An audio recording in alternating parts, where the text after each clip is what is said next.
Hi guys, hope everyone is able to listen to me. If I'm audible to all of you, please quickly write it on the chat window with a yes. Great. Looks like I'm audible. Great. So guys, my name is Abhishek, and I'll be taking this session today. I have with me Rahul as well. The two of us will be helping you out in understanding, introducing you to Hadoop and specifically HDFS. Okay. YV Kumar says that it's not audible to me. Okay. I think if it is audible to everyone else, YV Kumar, you'll have to just check your internet connection and your speaker settings. Okay. Hi Devashish, hi Suman, hi Anupam, hi Yashwant, hi Vidyasagar. Okay, great. So Kumar is able to hear it. Okay. Hi Rohit, hi Sandeep, Rahul, hello. Syed, yeah, Syed, how are you? Dinesh, hello. So I think it's a warm Sunday afternoon. We are expecting a couple of people more to join. Okay, so I'll just, before everyone joins in, what we'll do is we'll quickly get introduced to each other because it's going to be a long journey, 8 weeks of time, and it will be great if you can quickly write it on the chat window that, hi Gaurav, how are you? On the chat window that, what are you doing? What is your current profile? So, and I'll keep sharing it with everyone so that everyone knows what the kind of co-learners we have. Can you quickly write it in the chat window? You can just write your name we'll come to know, and you can just quickly write your experience level, what is your motivation for doing this course, and all those things. A little bit about yourself.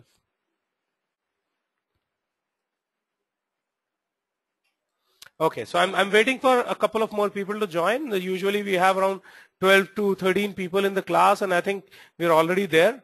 So let's wait for a couple of minutes. Okay, I have Suman who has told me, hi Mohan. Okay, just give me a second. I'll read out whatever.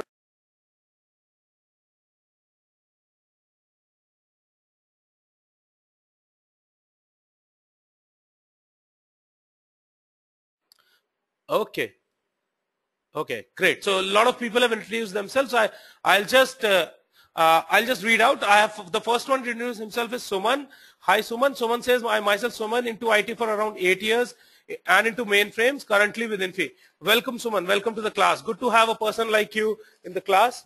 Then we have Mohan. Mohan says, okay. So my name is Mohan Gopalakrishnan. Mohan, if you can quickly tell us a little bit. Okay.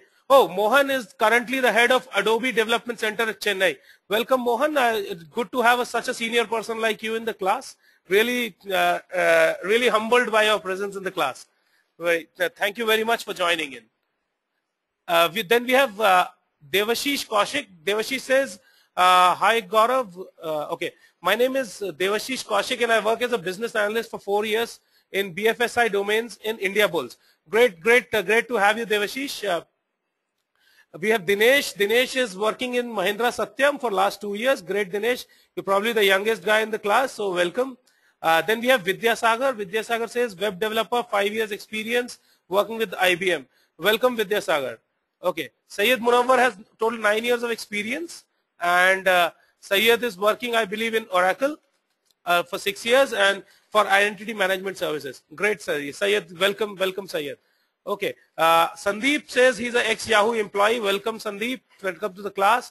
And I could not find. Okay, automation framework developer, 9 years experience, Java J2E domain. Welcome, Sandeep. Welcome to the class. Okay. Then we have we have Yashwant. Yashwant is 2.5 years of experience. Previously worked as PHP web development. Currently working on mainframe technology. Welcome, Yashwant. We also have Samir. Samir is actually Samir is going to University of Buffalo, New York, this fall for MS, and so wants to learn Hadoop and MapReduce related coding before going. Okay, great. I think there's some echo here. Just give me 1 second. I'll just take care of that. Okay, great.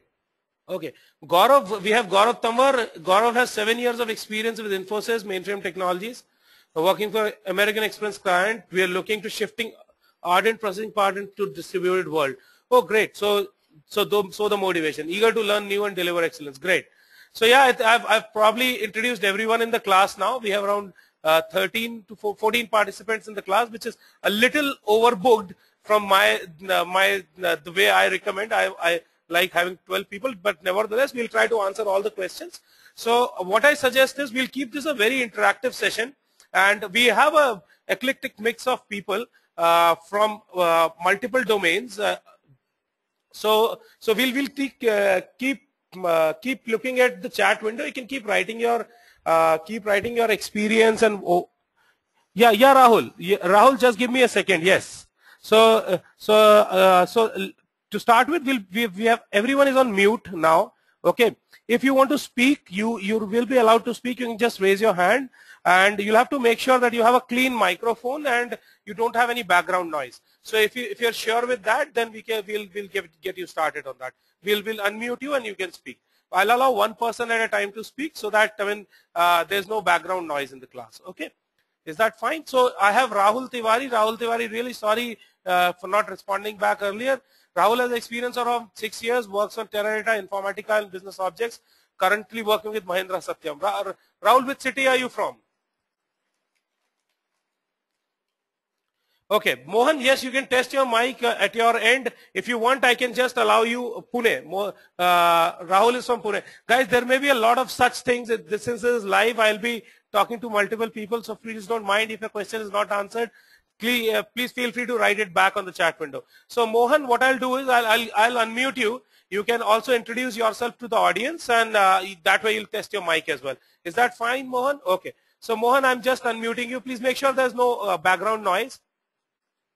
Okay, so we have Mohan on now. Mohan, can you quickly introduce yourself? We are eager to hear about you. Can everyone hear me?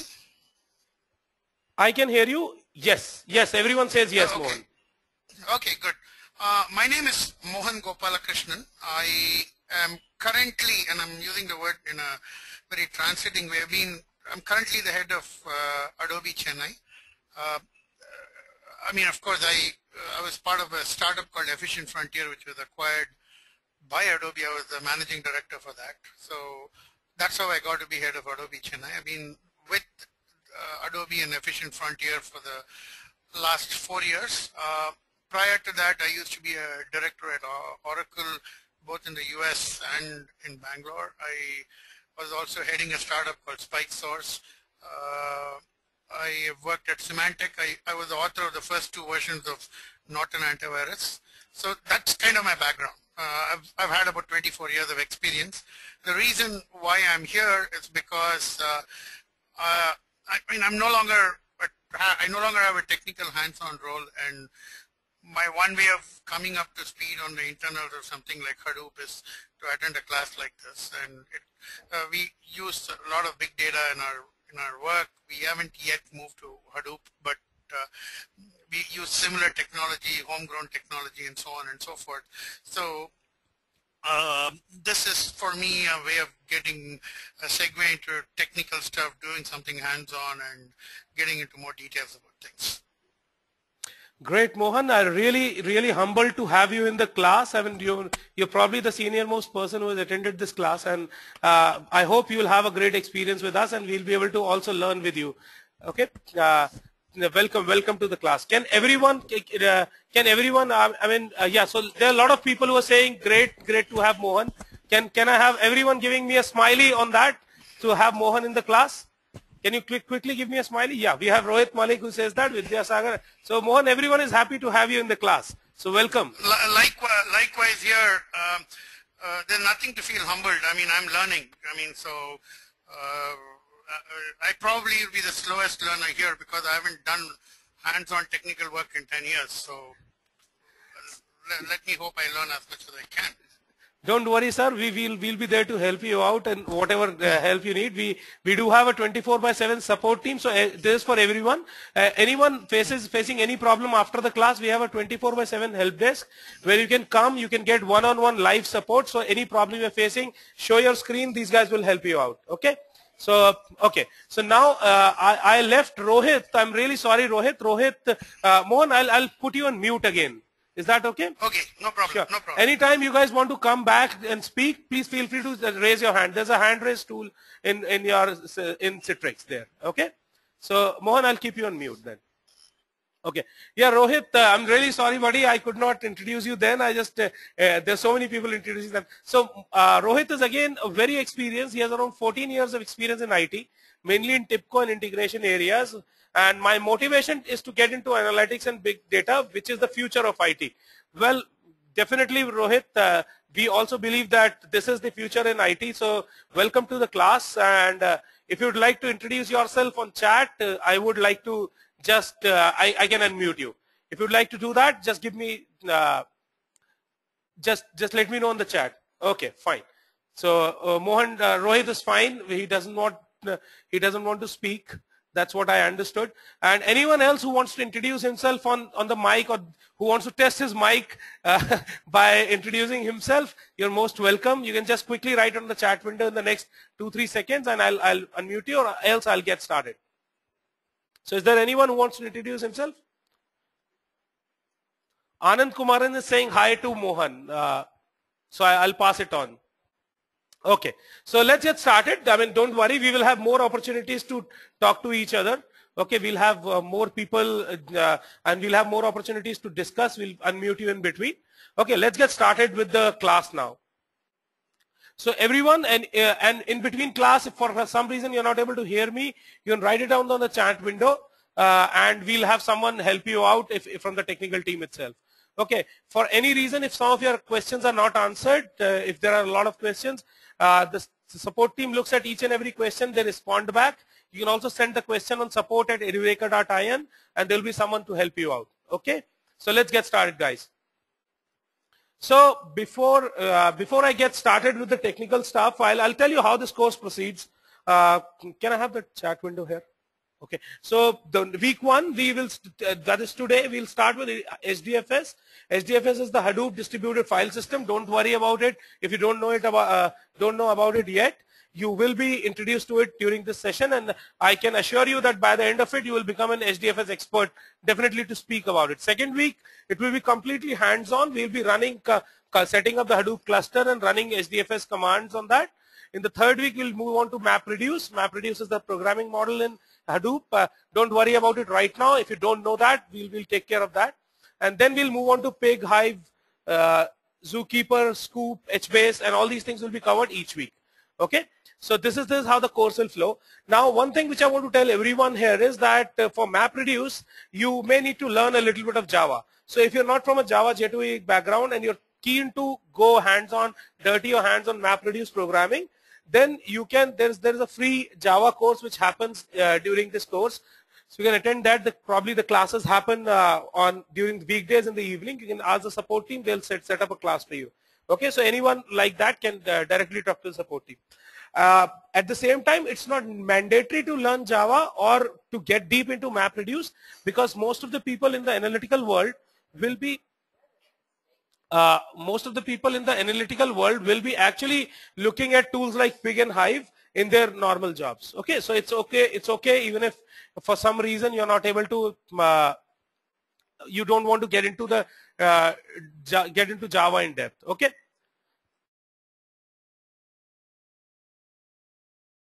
And please, guys.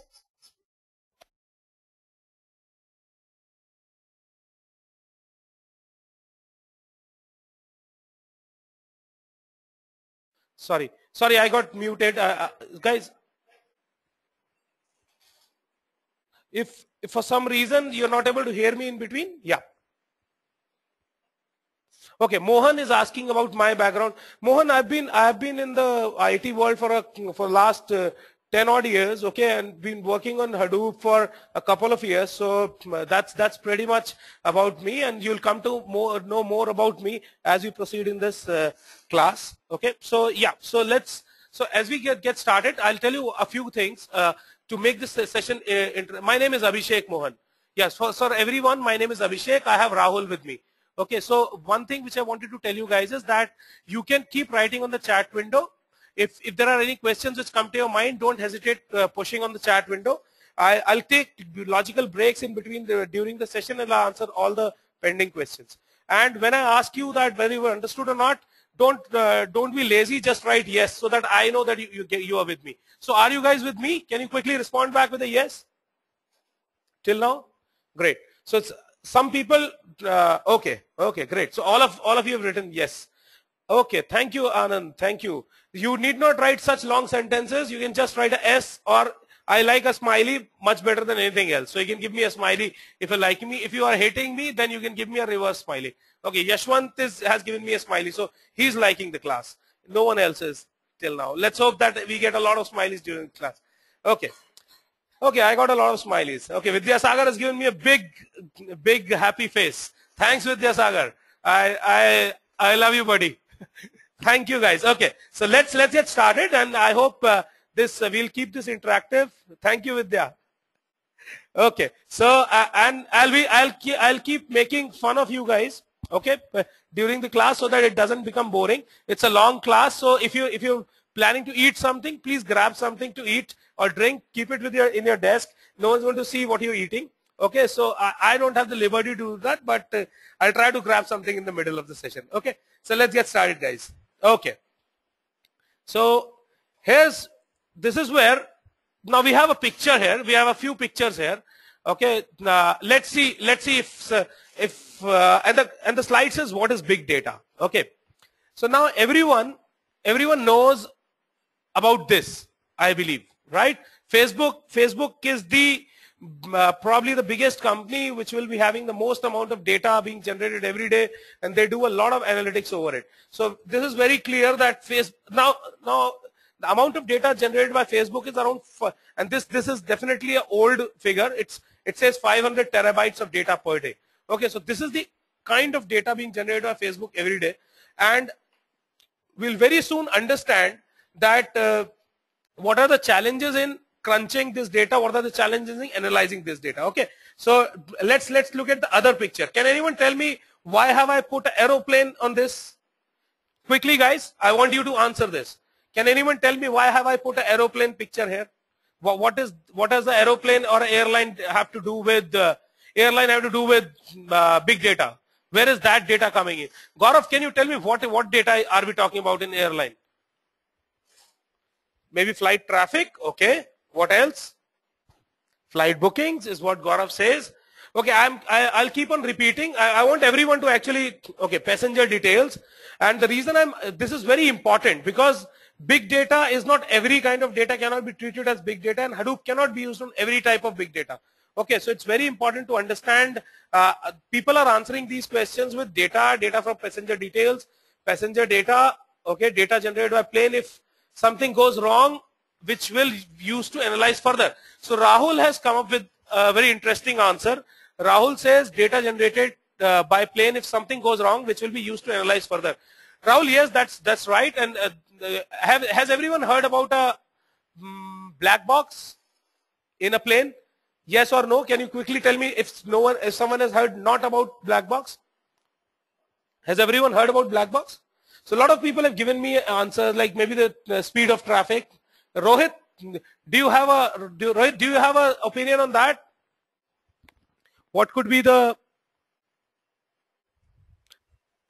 Okay, so okay, now see, I'll tell you one thing.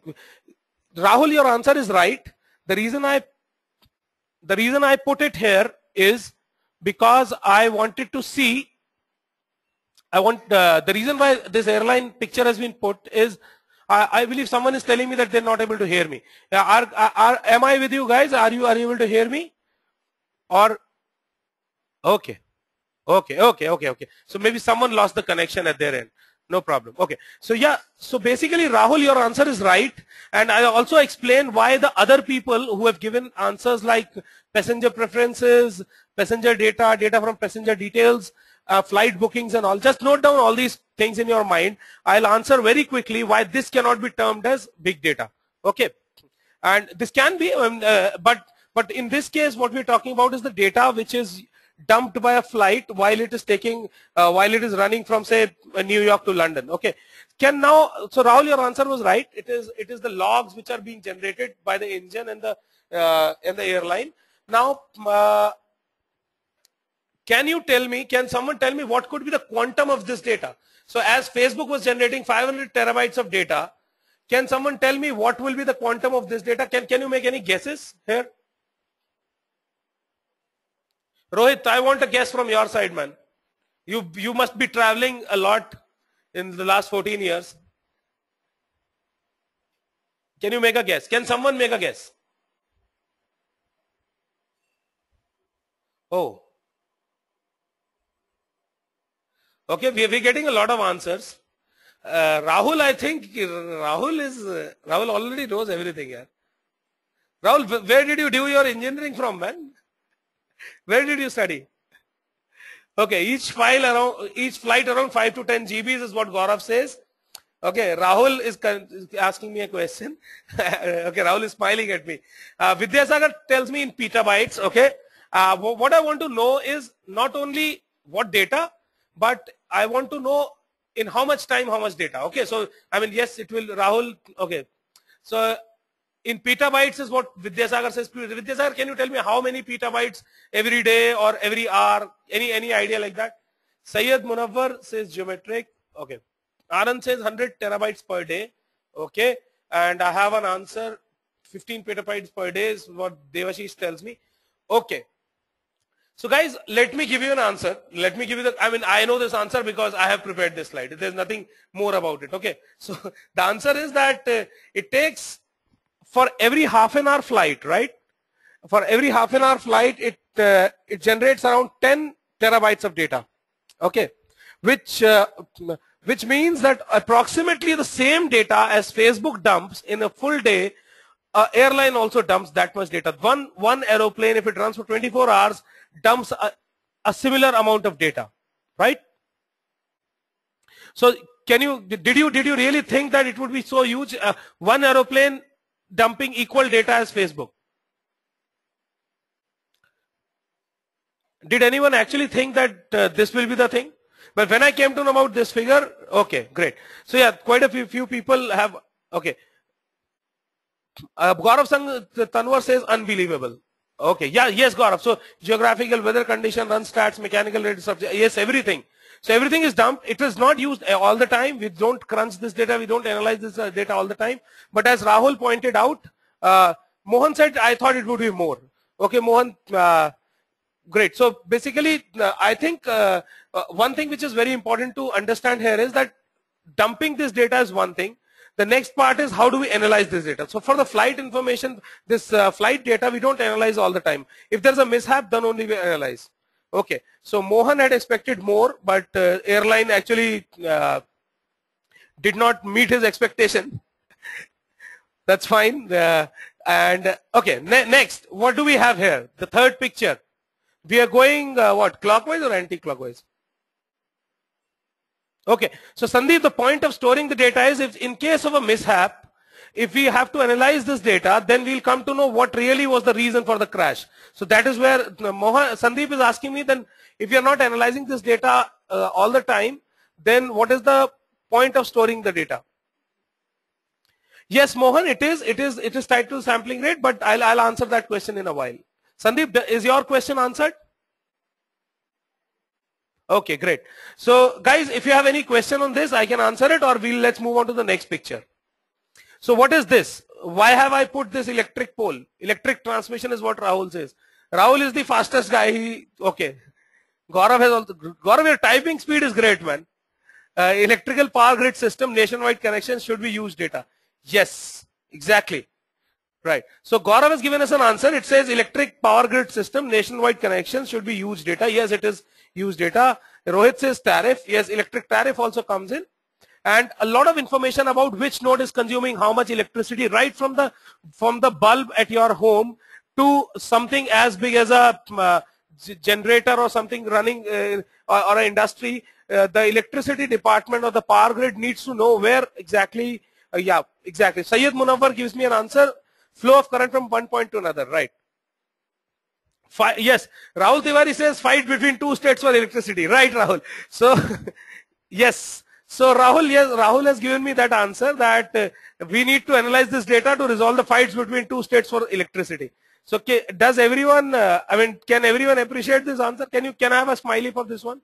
I want to give a smiley for this. Okay, good. Some people are happy with you, Rahul. Not everyone is. Okay, a lot of people are happy with your answer. Okay. I think Mohan is not. Mohan is not happy with your answer. Maybe Mohan doesn't. Mohan is also happy. Okay. So everyone is happy with your answer. If there is anyone who is not happy with Rahul's answer, you can make a bad face at me. I'll not tell it to Rahul. Okay. So yes, that's right. Lot of data being generated by the power grid system and to analyze. And finally, let's take it just to resolve the electricity fight between two states. Right. Now, what is this? The fourth picture here. Stock exchange. Okay. So which stock exchange? Vidyasagar, which stock exchange? Okay. Everyone knows this answer. Everyone knows this. Yashwant is smiling at me. Okay. Why is so this is NYSE. It's there in the picture itself. There's the National Stock Exchange. Okay. Great. Now, so it is not the National Stock Exchange. It is the New York Stock Exchange. Now, this also generates huge amount of data. Okay, and this is another example of place where big data is getting generated. So the idea of this slide was to introduce you to various scenarios where we are generating big data. Now there are other examples like LinkedIn, Amazon. A lot of companies generate huge amount of data, and that is largely unstructured data. Now I have a lot of people from the Oracle background here. They know the difference between structured and unstructured data. Could anyone like to explain that to me? What is the difference between structured and unstructured data? And I can unmute you as well if you want to. So we would like to have people actually pouring in their opinions, because we'll all learn together. So anyone who wants to answer that question, difference between structured and unstructured data? Rahul Tiwari knows all the answers. Rahul, are you Oracle? Is your middle name Oracle? Can we? Okay, he is from Teradata. Okay, so so anyone else has the answer to that difference between structured and unstructured data? Only Rahul has the answer. Okay, so no one else is willing to answer. Is this very?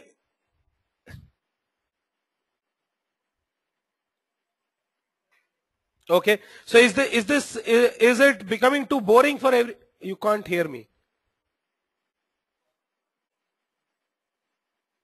Okay. Okay. No, I take breaks. I cannot speak continuously. So Gaurav Tama says from mainframe point of view, I can understand structured data, which can be described as a fixed layout. Okay. Do not know exact answer. Okay. Great. So Sandeep says do not know exact answer. So guys. I really appreciate if you write something on the chat window so that I will come to know that you are there. Okay. So if you don't know, yes, can everyone who doesn't know structured and unstructured data? Can you write a no if no one knows about it?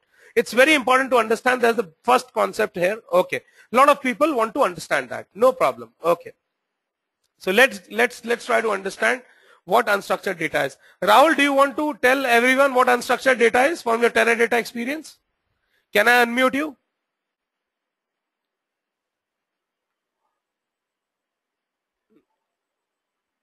Rahul, are you with me? Would you like to speak, or you want me to answer the question? Okay. So basically, Rahul has answered. He doesn't want to speak, but Rahul has answered the question in the chat itself. Rahul says unstructured data is the data which is in the form of logs. So there are no tables. There are no rows and columns in the data. It's just plain logs which are being dumped. That's called unstructured data. Okay, is that clear to everyone? That's the right answer, and I'm sure a lot of you people would have guessed that. So big data example again. Yeah, all these answers. Sandeep, the data which Facebook dumps, right?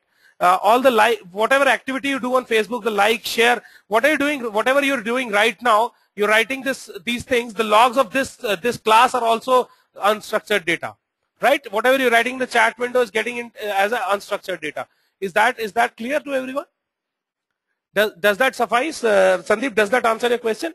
Okay, great. So that is unstructured data. Structured data is in the form of tables and rows. And when I said that I am not interested in the information of who has booked the flight and whether the flight updation is happening, The reason why I said that was because that is structured data.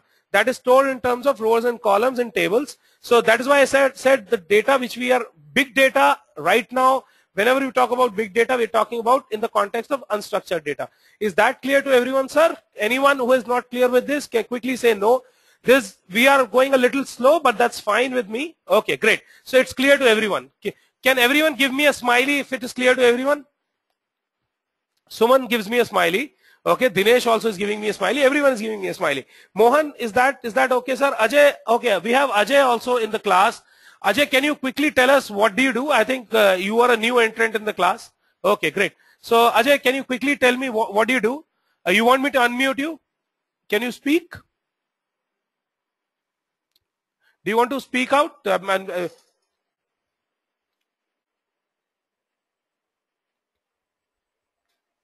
Okay, you can type. So yeah, Ajay says I am into data analytics. Okay, Ajay, what do you do exactly? Would you like to tell us more about yourself? While you type, I'll answer Sandeep's question. So Sandeep, yes, you use your FB account, but at the same time, it will be going as a yes. So it goes into unstructured data as plain files. All the logs in FB, okay, go as the unstructured data as plain files, and we'll know more about it as we proceed in this class itself. And it is stored in Hadoop, basically. FB uses Hadoop. Okay. So okay, great. So now Ajay has introduced himself. Ajay says I'm into analytics using R and SAS. Great to have you, Ajay. I think R and SAS is again very relevant to this topic. So what is your motivation of attending this Hadoop class? You can write it on the chat window. I'll read it out as we proceed in this slide. Okay. So yeah. So the idea of this foil was to introduce you to what is big data and to make you understand that it is actually unstructured data. When we talk about big data, we are always talking about unstructured data. Okay. So is that clear to everyone? That huge amount of data which is unstructured. Okay. A huge amount of data can be structured, but the huge amount of data when it is structured is not termed as big data. Okay. So now, okay, Ajay has introduced himself. Ajay wants to learn this, learning how to analyze huge amounts of data by understanding how it is used within Hadoop. Great. So Ajay, where do you work for? Which company do you work for? If you want to tell us that, you can tell us that, and while I move on to the next thing. So can anyone tell me what is this? What is this fifth picture here?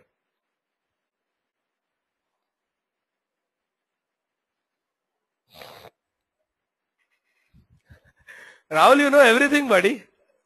I think, okay. Okay. Yes, a lot of people are giving me answers here. So, okay, we say a few interesting answers.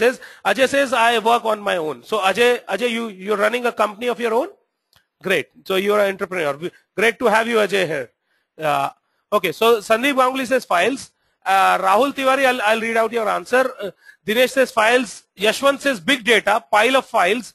Gaurav says files of data increasing day by day, says Samir. We can say unstructured data, says Syed Munawwar, right? And data in hard files, says Rohit Malik, hard copy. Office files, says Devashish Kaushik. And we have Vidya Sagar, which says pending files in government offices. Right. And Rahul also says looks like files in Indian government offices. Right, that's the motivation of putting it here. There's a lot of big data kept in Indian government offices, which Hadoop also cannot help in analyzing. So this is yes, that's the reason I. So yeah, Sandeep Ganguly says great. Devashish Kaushik says hey. Sandeep has given me a smiley. Anyone else who liked this humor can give me a smiley. If you hated this, if it was a poor joke, you can give me a. Rohit gives me a smile. Okay, so everyone is happy. Looks like Mohan is not happy. Gaurav says good one. Rahul says name a man named Hadoop to analyze these files. Okay, Mohan is not happy. Okay, Mohan says just lazy to type. Mohan, you're typing so much, man. You can just give me a smiley. Okay, that will be a lazier way of doing things. Okay, so everyone liked that joke. I also liked that joke. Ajay did not like that joke, I believe. Ajay is a author, so he doesn't like these jokes. No problem. I'll crack another one. Ajay, I'll try to get praise from you. Ajay has given me a smiley finally. So I am actually very adamant on getting smileys. Great. So yeah, guys. So now from this slide, what we have understood is that there are companies, we have huge amount of data being dumped. Okay, and a lot of this data is unstructured data. That's the second thing we understood. And if the data is in terms of digital format, then we need to make sense out of this. We need to do some analysis over it, and that is what big data analytics is all about. And now we'll understand what is the challenge with such amount of data. Okay, so and we'll move on to the next slide for that. So if everyone has understood these 3 points, that we're getting huge amount of data being dumped by a lot of companies and organizations every day. The second point is that the difference between structured and unstructured data, and we need something to solve this big data problem, then I'll move on to the next slide. Okay, is that fine? Everyone, yes? Can you quickly type a S on the chat window if you want me to move on? Okay, everyone is giving me smileys. Great, great, very good. Thank you very much, guys. Okay, okay, so let's move on. Let's move on. Yes, yes, Rahul. Yeah, what I mean is it cannot, Rahul says, is Hadoop always require digital data? Yes, I mean, you need to have data in some digital format, right? Can you analyze government office files with Hadoop? No, you can't, right? So that is what I meant by that. Okay, so next, let's move on. Okay. Now we've understood that the amount of data being generated. Let's see what is the real challenge. I mean, what is the real problem? Now we have so much, storing data is not a problem at all. Everyone has 2 TB, 5 TB hard drives in their homes. So what is the challenge? The challenge here will be explained by this example. So let's see, we have this traditional way of storing data where we have one single machine on the left hand side, okay, which has 4 IO channels, which means it has 4 hard drives, okay, and each hard drive can run at 100 MB per second. So the challenge here is, let's see if how many of you can tell me how much time it will take to read this 1 terabyte of data from this machine.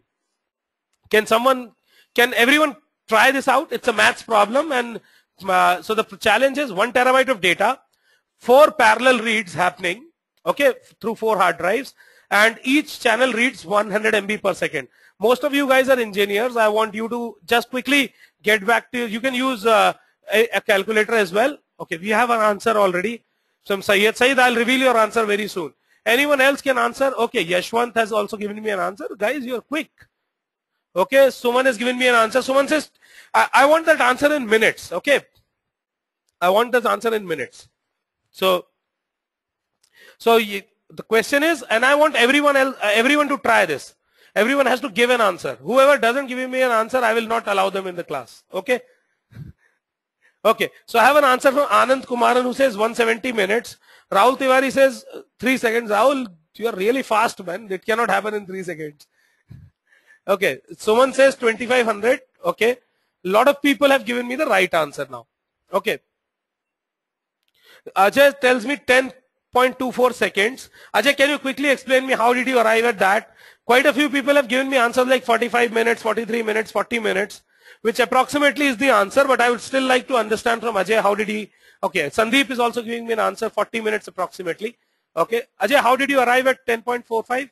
Gaurav means, okay, so yes, see, the thing is that the way the calculation is simple. Can those people who have given me an answer around 40 minutes quickly write on the chat window, or you want to explain to everyone how did you arrive at that number? Okay, Ajay has given me an answer. 1 terabyte is equal to 1024 GB, 1024 into 1024 MB, and then he's doing some calculations and he'll arrive at some answer. But before that, can Gaurav or Vidyasagar, would you like to speak? You've been answering a lot of questions. I'll let you answer that. Okay. Samir has also given me the right answer. Okay. Syed says, I've done this once. Okay, great. So, Vidyasagar or Syed, any one of you want to tell us? Okay, fine. So, it's actually very simple math. You have 100 MB per second. Has everyone, Vidyasagar gives me an answer, 100 into 100 divided by 4. Right. Yashwant, you're also right. So, I think everyone has understood that. Anyone who is still not understood this? Anyone who has not understood this? Mohan, are you with me? Okay, Devashish says, I want to understand. Okay, so Devashish, as so many people are explaining here, so to read, think of it this way, you have to read 250 gigabytes from each hard disk, right? So that is the total number of amount of data which you have to read in parallel, because there are 4 channels, so each channel can read 250 gigabytes, and 100 MB per second is 250 gigabyte divided by that 100 MB per second.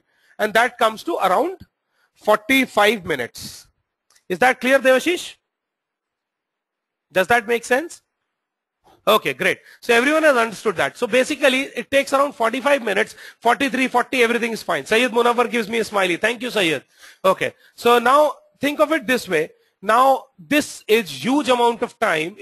And I was assuming a very good hard drive, because 100 MB per second is almost the speed which SATA runs with. Okay. So now if you had to say analyze around 500 terabytes of data, do you think it is possible to do it at all using this method? It's completely impossible. Every day you will not, it will take years to actually read that data. If not years, then at least days and months. Okay, so what we'll do, what is the solution then? Can we look at the figure on the right hand side? What we do here is that we divide this data, we partition this data into 10 parts, okay, store the 10 parts in different machines, okay, and then we try to see how much time it will take to read. And this is a very, very simplistic view of things. It is not all that simple, but assume to start with, let's assume that we had this 1 terabyte of data divided across 10 machines, and you are reading in parallel from everywhere with 4 channels in each machine. So can someone give me an answer? What will the total time taken now? Okay, so everyone knows that answer, divided by 10, right? So approximately that much time. So now you understand why do we need a distributed storage? Does everyone understand why do we need a distributed storage? Well, everyone is giving me a yes. Now the challenge which I want to reiterate again, Rohit, thank you very much. Mohan, thank you. The challenge which we are facing right now is not the storage capacity. Storage capacity have scaled up. Okay, what has not scaled up is the IO speed. To overcome that and to take care of that trade-off, we have this, we need a distributed file system. Is that clear to everyone? The challenge here, the IO speed is the challenge and not the storage capacity. Okay. So if everyone has got the point on this slide, I'll move ahead. Can give me a smiley quickly. Okay, great. Rahul has given me a double smiley. Okay, Anand is also happy with me. Ajay is happy with me. Devashish, Anupam, everyone is happy. Great.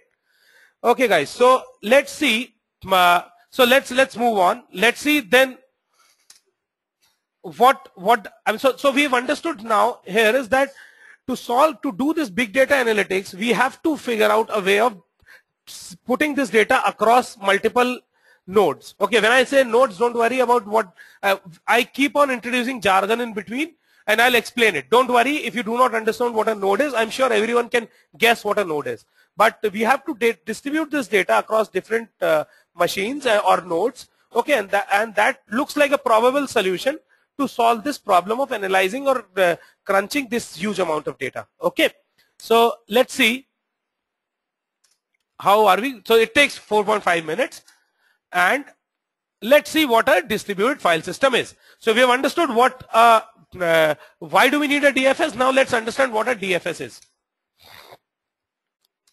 So here what you see on your left is 4 machines, 4 storage devices sitting at 4 different locations. Okay, and so they have their own file system. They're physically separate machines. Okay, after I create a distributed file system out of these, what I'll get is something like this, where at the top of it, it will look like we are accessing a single file system, but underlying hardware is sitting at different places. Okay, at a logical level, they all come in a directory structure. So if you look at your Windows machine, it will look like there are multiple directories which we are having. Does that make sense? Is that making sense to everyone? That what is the difference between how will this physical thing get converted into a distributed file system? We will look into details, but just to give you an idea, this is how it will look like. Okay, great. A lot of people are giving me smileys. If there's anyone who has not understood this, I can quickly tell you again. So 1, 2, 3, everyone has understood. Great. So everyone has given me smileys now. Great. Some people are getting lazier. Okay, Ajay says, please, once again. Sure, Ajay. So Ajay, see, there are these different machines which are sitting at different physical locations. Okay, different physical locations. And what I do is, if I create a distributed file system out of these, physically these machines are still at different locations, but logically, at a logical level, I have created a file system where all these machines look like they're a part of a single file system. Okay, so as we saw in the last slide that we have to have multiple machines from where multiple reads can be done in parallel. So to solve that problem, we used multiple machines, not a single place to do IO, but at a higher level, at a logical level, at a directory structure level, they become a part of a file system. Is that clear, Ajay? Does that make sense? Great. Thank you very much. So everyone is clear with this. Syed says, gives me a smiley. Thank you very much, Syed. Really appreciate all the smileys which you're giving me after every point. Thank you. Thank you, Anupam. Thank you very much. Anupam, you came in a little late, I believe. We did not get introduced to you. But don't worry, you can write your introduction in the chat window. I'll introduce you once I get to a logical break somewhere. Okay. So don't worry, Rahul, you'll get these answers. Don't worry. I'll answer all these answers. Okay. Don't worry about them right away. Rahul asking me some technical question which I don't like. Okay. So I'll not answer this right away. I'll answer that later on. Okay. So yeah. Okay. So what is Hadoop? Now we've understood what is big data. We've understood what is the need of unstructured data. We've also understood that the challenge is not to store data, but to read-write data. To analyze data, and we've also understood to do something like this, we need something which can support a distributed file system. Okay, so Hadoop is actually a framework which solves this problem. Okay, so all of you understood the need for Hadoop now. Can you quickly give me a yes? I'll understand what is you'll understand what is Hadoop, but has everyone understood the need for Hadoop? Anyone who is not? Okay, can I get a smiley from everyone? Okay, a lot of people are writing and smiling as well.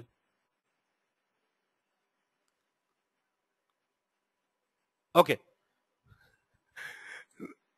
Okay, so Rahul says, can you repeat? Rahul, are you joking with me or you really want me to repeat? Okay, so I'll just repeat it for the sake of Anupam and everyone. So see, basically, who've joined late, we've understood right from the first slide that what is big data. We've understood that. So we have huge amount of data, unstructured data getting dumped in some places. Okay, then we understood that the challenge is to analyze this big data, we have to read it back. Okay, Rahul, please pay attention here.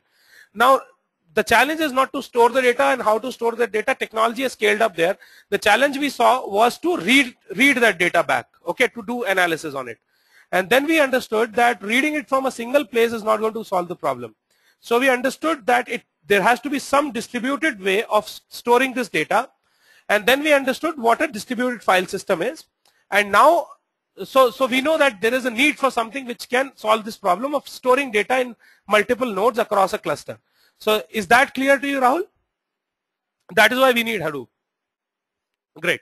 So that is okay, great. So now the need of Hadoop is this. Everyone has understood that. Let's see what Hadoop is. I'll go with a formal definition of Hadoop, and this will, I promise you that this is the last formal definition I will talk about in my whole life after this one. Okay. I hate formal definitions, but this time I had to put this in.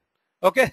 So Hadoop is a framework that allows for distributed processing of large data sets or running on commodity computers using a simple programming model. Okay, so now there are a few things which have to be noted here. Okay, that's why I put this definition. So Hadoop is a framework that everyone understands of distributed processing of large data sets. So Hadoop is useful only when you have large data sets. Okay, if you have small files, it is not of use. So this is a very important thing, large data sets, and that too unstructured data. Okay, across clusters of commodity computers. Okay, I'll make you understand this term also, commodity computers. So basically, Hadoop does not require the nodes on the Hadoop side need not be high quality, high availability machines. They can be simple hardware, commodity hardware. We'll understand this in more detail using a simple programming model. So the simple programming model is called MapReduce. I will not explain you anything about MapReduce today in today's class, but you just try to understand that there is something called MapReduce. Just get this term in your head. In the next few classes, we'll understand that in more detail. Okay, is that clear to everyone? So it's a framework for distributed processing, large data sets, commodity computers, and simple programming model. So we will understand each and everything in detail going forward. Is that clear to everyone, guys? Anything which you do not understand here? It's very important to understand this. Great. So yeah, I think everyone has understood it. Okay. So good. Thank you, guys. If you keep on giving me these yes or smiley, I know that I'm doing a decent job here and you're not getting bored. Okay. So please do not hesitate to write that. Okay. Thank you very much, Ajay. Mohan is not doing that. Mohan is not happy anymore. Okay. Don't worry. There are enough people to keep me going. Sayyad has given me a smiley again. Thank you, Sayyad. Okay. Mohan is saying not true. Mohan, you can just give me a smiley, man. Okay. So now companies using Hadoop. Now this is again a question which people ask. Which are the companies which are using Hadoop? So I'm sure a lot of we had Sandeep from Yahoo, right? Okay, no problem, Mohan. Please take your time. Okay, so Sandeep is from Yahoo. So Sandeep, Yahoo is a company which uses Hadoop. Google uses Hadoop. Facebook uses Hadoop. Amazon, IBM, AOL, a lot of other companies. You can find that here. I mean, LinkedIn also uses Hadoop. So basically, the funda is that any company which has to do a big data analytics, and we have an expert on big data analytics here, Ajay. Ajay, can you tell me one Indian company which is using Hadoop? Ajay, okay. So Google says, okay, yes, Vidyasagar, that's right. Google had released their own version of DFS.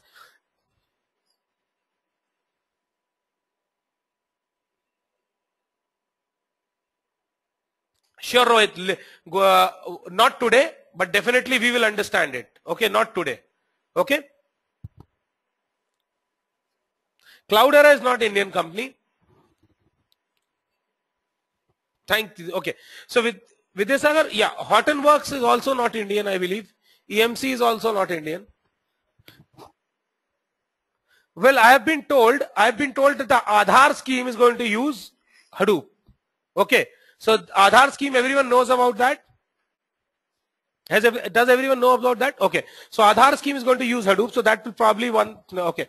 So now guys, there may be some answers which I may not be able to give you right now. And the reason why I don't want to give those answers is maybe they will take you a little off topic. So I'll not answer them right away. You can always write those answers on the chat window. We'll respond them offline.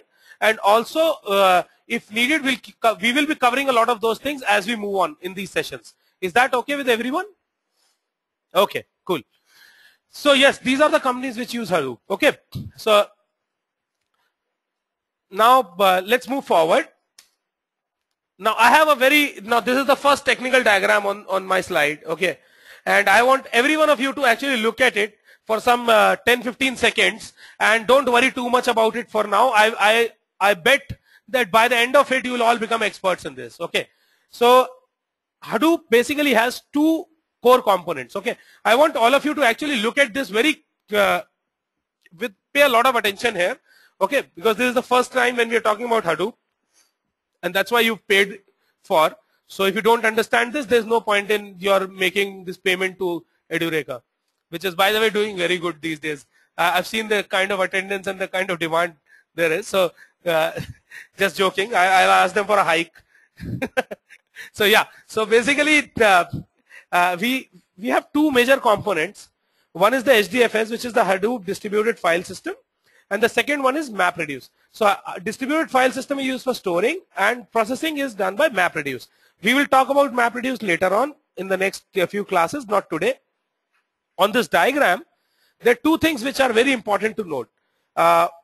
We said there is and I'll not explain it here. Okay, just note that there is something called a name node, which is the admin node. It's a master slave kind of configuration. So there is something called an admin node or a name node, which is the master, and then there are slaves which are called data nodes. Okay, and then there is something called a job tracker. You have to remember these terms. Don't understand them, just remember them, which is associated with a name node. and there is something called a task tracker which is associated with a data node. Okay, is that clear to everyone? You don't have to understand it completely.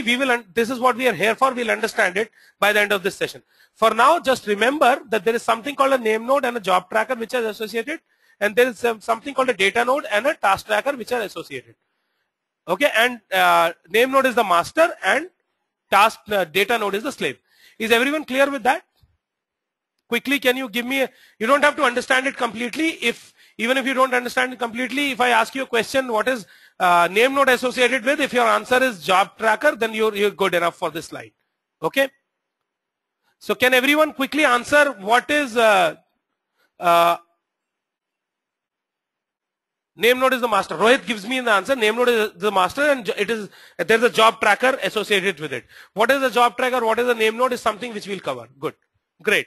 So yes, so data node is a slave and this. Okay, so there's another term here. Don't worry, Sandeep, I'll explain it. Sandeep asks me what is the difference between MapReduce engine and HDFS cluster. Okay, so basically HDFS cluster is the name given to this whole configuration of masters and slaves where this data is stored. Okay, so that is the HDFS cluster. So this whole thing is a HDFS cluster. MapReduce engine is the programming model which is used to retrieve and analyze this data. Is that clear? And I'll not tell you anything more than that in this. You don't have to understand anything more than that. If this much is clear, you will understand everything going forward. I'll not go into more technical details right now. So 2-3 things on this slide. One, there's something called a name node, associated job tracker, something called a data node, associated task tracker. Then we have a HDFS cluster, which is the combination of these name nodes and data nodes. And then we have a simple programming model, which is called MapReduce engine. Is that fine, everyone? Can I quickly get a smiley from everyone other than Mohan, because Mohan does not want to give that. Yes, Rahul, you're right. Rahul is asking me job tracker as task tracker, and task tracker all are separate machines, total 5 in this picture. So yes, a task tracker is associated with each data node, so multiple data nodes and single name node. That is the very minimal configuration. We will talk more about it as we move forward. Okay, so I've got a smiley from everyone. Thank you guys. Okay, so everyone has understood it. Now let's move on. Okay, so now basically there are a few features of HDFS which are very important to understand. Okay, and there may be some reiteration here, but it's very important, so I'll repeat it if required. So number one, it should be highly fault tolerant. Okay, and it is built in the system. I mean, see, we've talked about using a lot of data nodes to store data. So basically, there's a good chance that some of these nodes can become faulty over a period of time or at any point of time. So the system, the distributed file system, HDFS, should itself have a mechanism to make sure that it is highly fault tolerant. Okay. For that, what we do is we replicate data on multiple machines. So a single data block is not stored in a single machine, but it is stored in a minimum of 3 machines.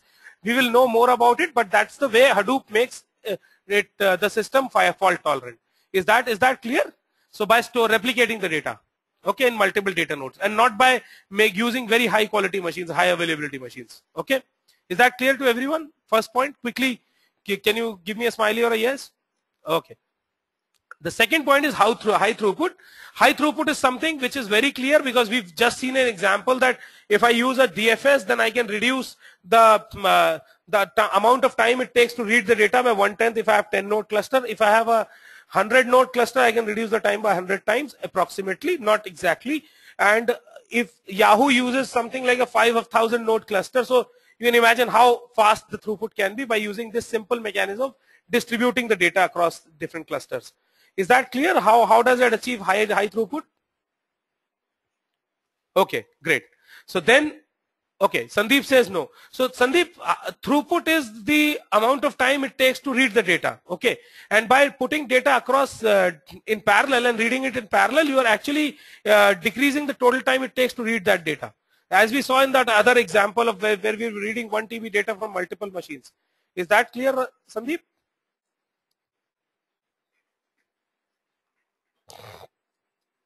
Yes, Sandeep. Gaurav, don't worry about data replication. I will cover that very soon. Okay.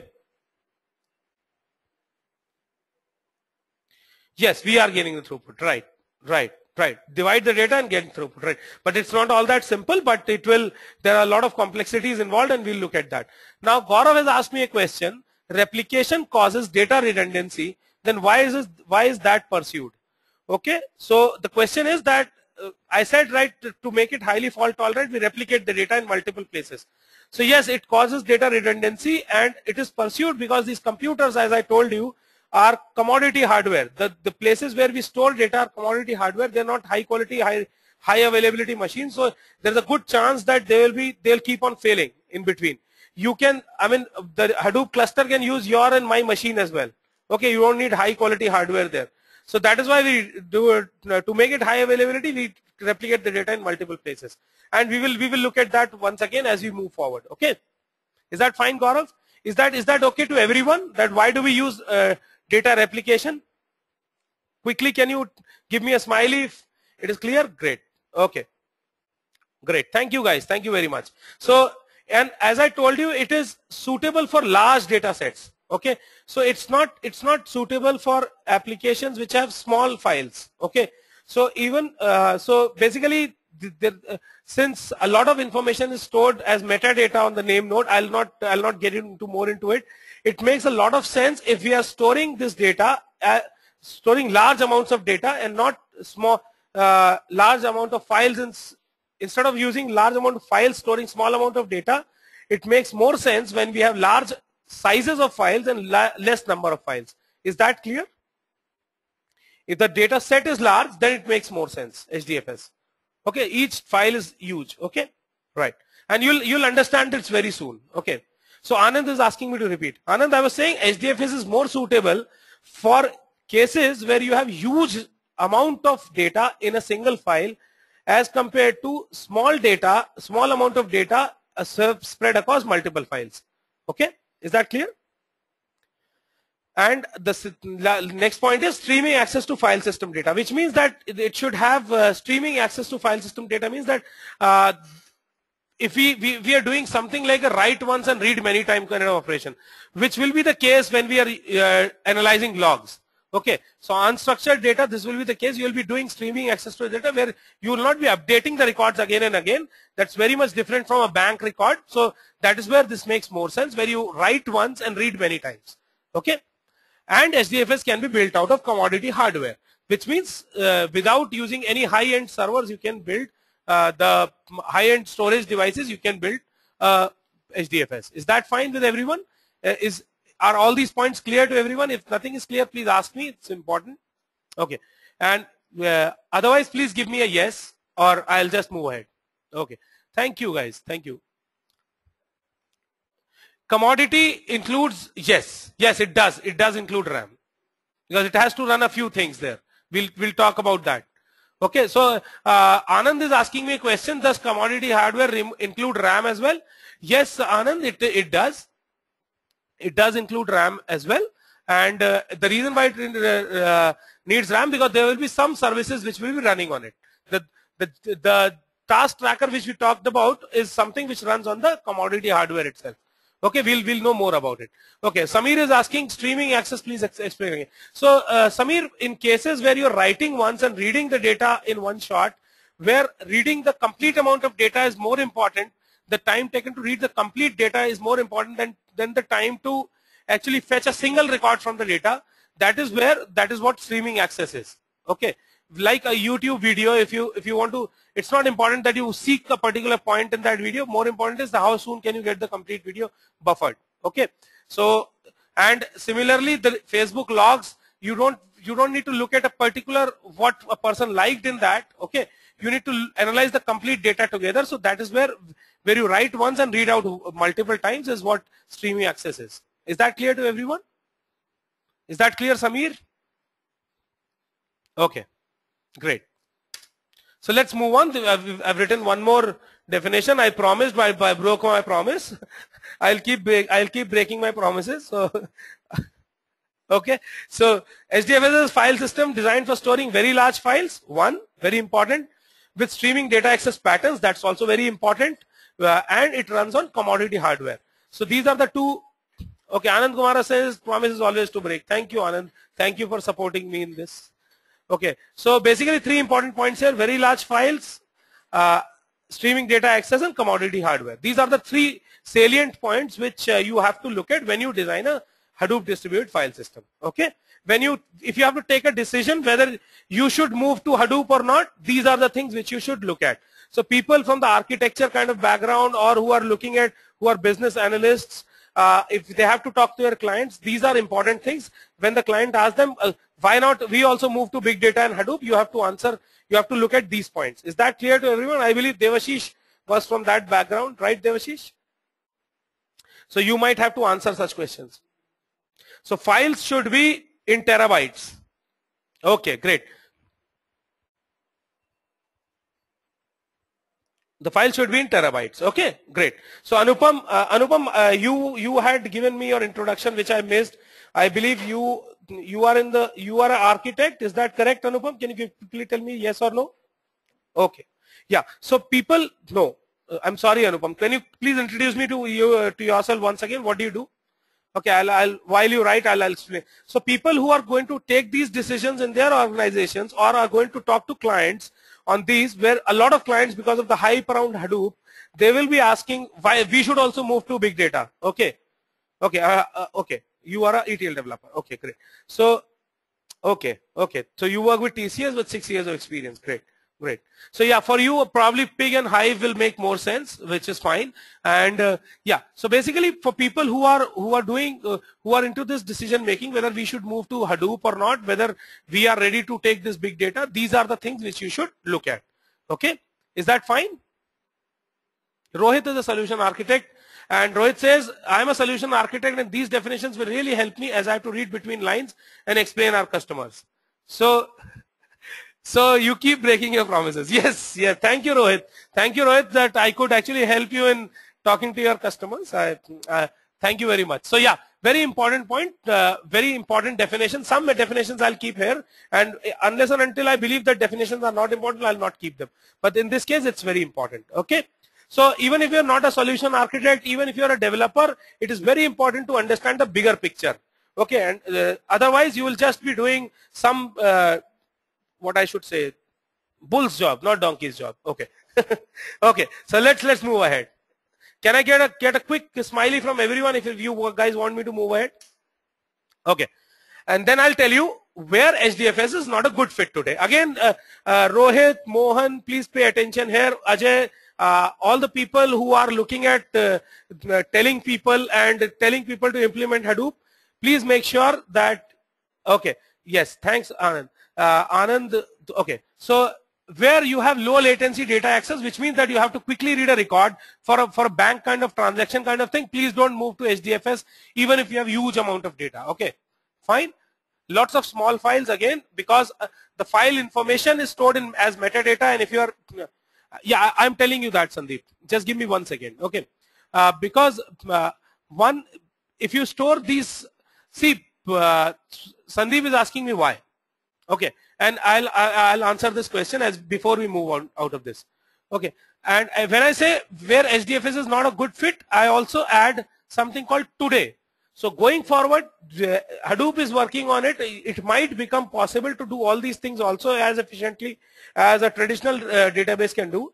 But as of today, Hadoop is used for reading out huge data sets in one single shot. Okay, if you want to seek a record from a file, this probably is not the best way of doing it.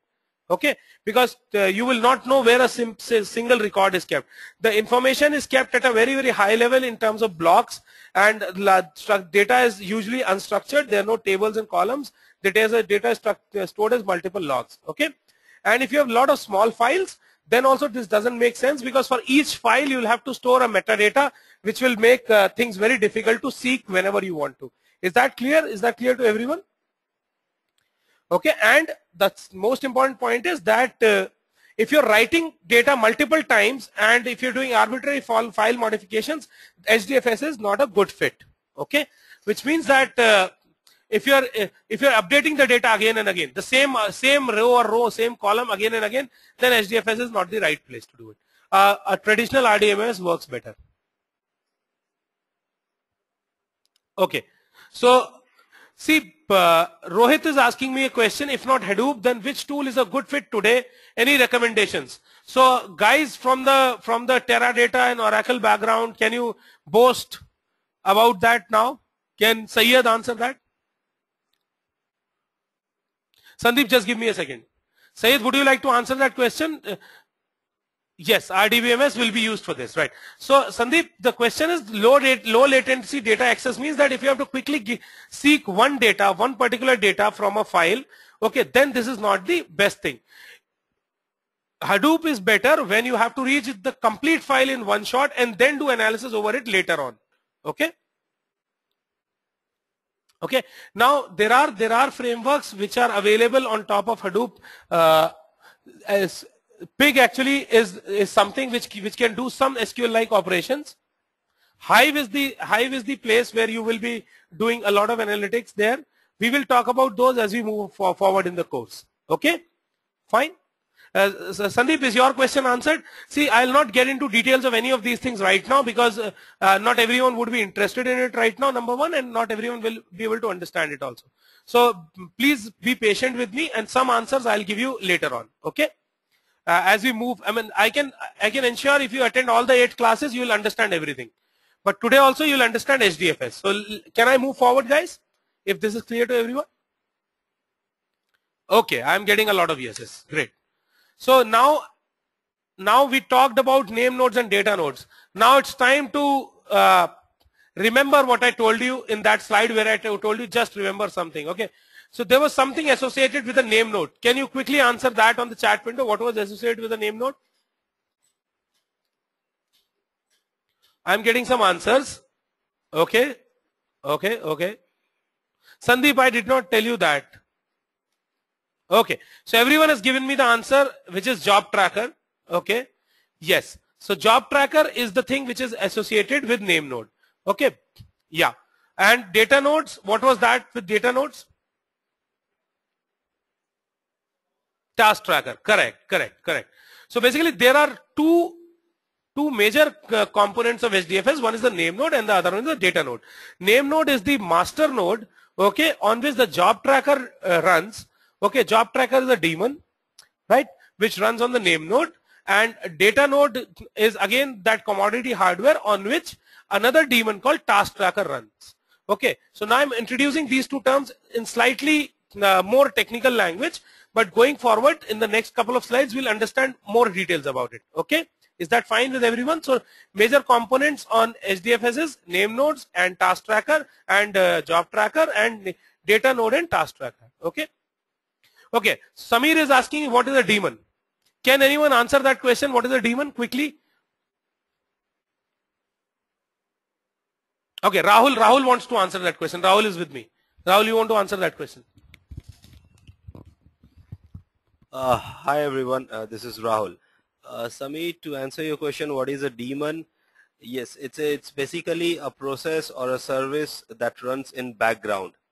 It's very well said, Mohan. It's a resident program. It's a resident program, and it is a service that runs in the background. You can call it a process also. Okay, so that is what a daemon is, and is used in the Unix environment. This terminology is used in the Unix environment in general. Does that answer your question, Samir?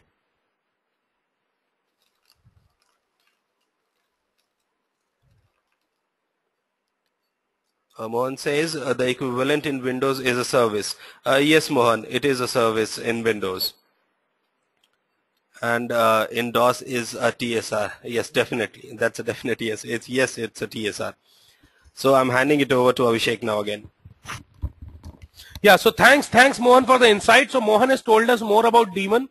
So Mohan says that yes, they run in background, Samir. Yeah. So Mohan has given us some very good information. Mohan tells us in Windows, the equivalent of a daemon is a service, and in DOS it's called TSR. Okay. So can we move ahead, guys? Okay. Yes, Samir. Yes. Okay. Guys, I'm really sorry I grabbed a couple of chips in between while I handed over the mic to Rahul. So if you're hearing some crunching noise, I'm really sorry for that. So Mohan is okay. Mohan has given me one more thing. Mohan is saying, I am proud that I would be the only ex-DOS programmer here. I am the only one. There won't be anyone. Okay, there won't be anyone else who is a DOS programmer. Anyone else who is a DOS programmer here? Mohan, I have done something in school. Okay, but I'm sure I've not done anything as much as you would have done in your days. So Mohan is an ex-DOS programmer, and is there anyone else who has done programming in DOS? Syed Munawwar is again saying I have done it. So Mohan, you're not alone in school. Okay. Hey Mohan, thank you very much. Mohan says I have written the first version of Norton antivirus in DOS and Windows. So Mohan, really, really great to have you here. I'm sure we'll learn a lot from you, sir. So Mohan is the guy who has authored the first version of Norton antivirus in DOS and Windows. Great to hear that. Can everyone give me a smiley or a clap for that, guys? Wow, Syed says wow. Great clap, says Gaurav. Awesome, Mohan, says Rohit Malik. Okay, with claps, Yashwant. Ajay has given smile. A big applause from Anupam.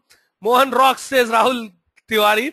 Clap for Mohan Anand Kumaran. Okay, great guys. So thank you very much everyone for appreciating Mohan's effort on antivirus. Otherwise, we would be right now, maybe some virus would have been injected in this system itself, and we would be we would have gone for a toss. I could not crack a joke here. I'm really sorry, guys. Not every time I'll be able to do that. Okay. Mohan says it's ancient. Mohan, you're young. Okay. So main components of HDFS. Okay. Now we have I've put a picture here. Can everyone identify with this one? And can anyone tell me if anyone has ridden this vehicle anytime? Mohan, I'm sure you must have been. You looks like you must be having really deep pockets with all those authoring, and you've exited from your company as well. Okay, so everyone this is their dream car. Mohan, have you ever taken a ride in this one? Oh, Rahul Tiwari has taken it. Great, Rahul. Where did you get a chance to do that? This car, Mohan, can you identify this one? Samir has also done it. Samir, Sweden. Okay, great. So this is a Lamborghini. Okay. Sandeep tells me I also have taken this in dream. So with whom did you dream this, Samir? So sorry, Sandeep. Katrina Kaif? Oh yeah, tasks were covering, but okay. Sandeep says my wife. Okay. Okay. Sure, Sandeep. In your dreams, okay, that's really good, man. Really loyal husband. Your wife will be happy to hear that in your dreams you dream about her, and that too in a Lamborghini. Okay, so Mohan, did you take a ride in this one? Okay, Gaurav says Sandeep is a liar. So it's getting great here. We have got a great environment here. Okay, Mohan says not wealthy enough. Okay. Okay. So Gaurav says Sandeep is a liar. Okay. I kind of agree with Sandeep, with Gaurav or with Sandeep, I don't know. And Samir is giving me a smiley. Okay. So now the reason, let's get a little serious here. The reason I put it here is that this is the name node, and the idea behind putting this car here is that you need to understand that we have to put a very, very reliable hardware here. Double, triple redundancy hardware, okay, high reliability machine. You might end up putting a RAID here, okay. So name node is the master of the system. It maintains and manages the blocks which are present on the data node. Okay, please note that it doesn't store any data. It maintains and manages the blocks which are present on data nodes. So it is the data nodes which actually keep the data, okay. Is that clear to everyone? And the reason why I put a Lamborghini here, it will be a very, very expensive hardware, and it will have a double and triple redundancy there. Okay, is that clear? Okay, now can anyone identify this picture? Sandeep, have you taken a ride in this one in your dreams? Kolkata taxis. No, Sandeep doesn't dream about ambassador.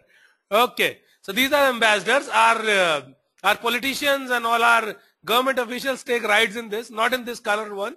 Gaurav says reality check. Okay, yeah. So Anand Kumaran says old taxis in Mumbai. Yes, Anand, I don't know if you said Mumbai. I just added Mumbai. Oh, so Vidyasagar told me, oh boy, I thought you would go with the Nano. Okay, Sayyid tells me still in Kolkata, these are the taxis which are run. No, I actually Ambassador is much more expensive than a Nano, but I still would like to take this analogy to tell you why I said commodity hardware. Okay, so a name node is like a Lamborghini and the data nodes are like ambassadors. Okay, did you like this analogy? Do you want to praise me on this? Okay, so don't praise me. It was put by Hisham, who is the guy who is in the support team. I just take the credit. But welcome to GoToWebinar, web events made easy.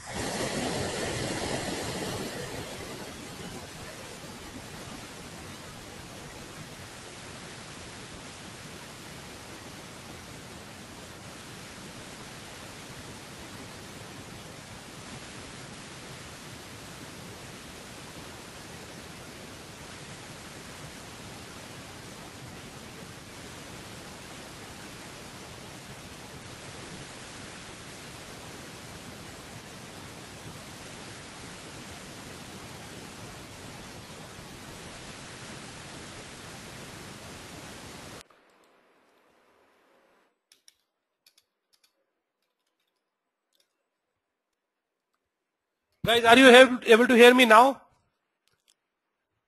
Okay, I'm really sorry. What happened was that I got so excited that I pulled the microphone out of the computer. I'm really sorry about that. Okay, so yeah, I was telling you about that. It was Hisham who actually did this. I'm sorry for the interruption, but yeah, it was Hisham actually who put this analogy, and the reason I'm calling this name again and again is because he's the guy who leads the support team here. And for any queries on which you might have on any practical issues 24/7, he is the guy to catch. Okay, so he and his team will be supporting you, and these guys are experts in this course in Hadoop, and they'll be able to help you with any problem you face. So feel free to reach out to Hisham after this class for any questions. Okay, is that fine? Is that okay? Everyone is able to hear me, guys? Now back. Am I back with you? I did not get any response. Okay, great. So sorry for that. Okay. Now data nodes are, we say, when we talk about data nodes, these are slaves, as I said earlier, deployed on each machine and provide actually the actual storage happens on data nodes and not on name nodes. Okay. And these are responsible for serving read and write requests for the clients. Okay. So the read and write actually directly happen from data node. Now don't worry about that. I've just said something. That read and write happen directly from the client. I'll explain that in detail as we move forward. Okay, just keep this thought in your mind. Okay, is that fine, guys? Can I move ahead? Yes, Mohan. The task tracker runs on each data node. Okay, great. We'll understand all this. I'll ask you questions in the end of the class, and I'm sure all of you will be able to answer that.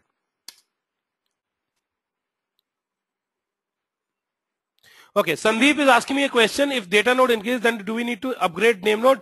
Sandeep, at the beginning of when we define the system, we see that, okay, till what level do you want to scale up your cluster? Based on that, we choose a name node. Most of the times, yes, you do not have to upgrade your name node if you increase the number of data nodes, because name node does not store much information. It is just RAM, and it stores mostly the metadata. I'll make you understand more about this. Anand is asking me a question which is an interesting one. He says 2 servers are required for name node, data node. Well, ideally in the real world, there will be a name node which will be on a high availability software hard machine like a Lamborghini, and data node will be like ambassadors. But if you want to try out something, then a same machine can be used to create one data node and one name node. Okay, it can run on the same machine. Okay, now Mohan has asked me a question, is the name node also commodity? No, Mohan, that was the whole point in actually putting this Lamborghini picture here. Name node has to be a double, triple redundant machine, which can be even a RAID. Okay, so it cannot be a commodity hardware. because this is the single point of failure in the system. And when I say as single point of failure, I'll explain it. So don't worry about it right now. Okay, we'll understand. Mohan, does that answer your question? Can I move ahead? Okay, great.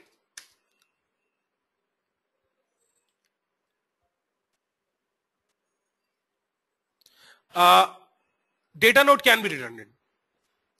Okay, now let's go a little deep. Mohan, we'll answer these questions as we move ahead. Okay, is that fine? Okay, as we move ahead, we've introduced a new term here. Can everyone look at this diagram for 10 seconds, take a deep breath, and think about what? Sandeep can think about his wife, and I'll think about Katrina Kaif. Okay, and look at this, and client, job tracker, task tracker, map, reduce. What is the new term here? A client, right? Anything else which you see as a new term on this slide? Do you understand everything else other than the client? Everything else we've covered? Okay. Map reduce, yes. We've talked about map reduce earlier as well. We've said map reduce is a programming model to retrieve and analyze data. Only this much has to be understood today. Okay. It's a simple programming model. Okay. Is that fine? So other than the client, everything else is clear to everyone? Okay, cool. So client is actually, client is an application which you will use to, I'm giving the answer. A client is an application which you use to interact with both the name node and the data node. Okay, which means to interact with job tracker and task tracker. Is that fine? Is that fine? As a very simplistic definition, a client is an application which will be running on your machine, which you will use to interact or give commands or look at the statuses from a job tracker or a task tracker. Is that correct? Is that okay? So interaction between the user and the name node and data node is done through a client. Okay, and it is called the HDFS client. Is that fine, everyone? Can you quickly give me a smiley on this? Or else I'll move ahead. Okay, cool. Okay, let's get. Okay, Sandeep is asking me a question which I'll answer. Sandeep will get an answer, don't worry. Okay, Devashish, client is a application or a software which will run on your machine. Okay, we will see an example. We'll show you how a client looks like by the end of this. Okay, client is an application which runs on your machine.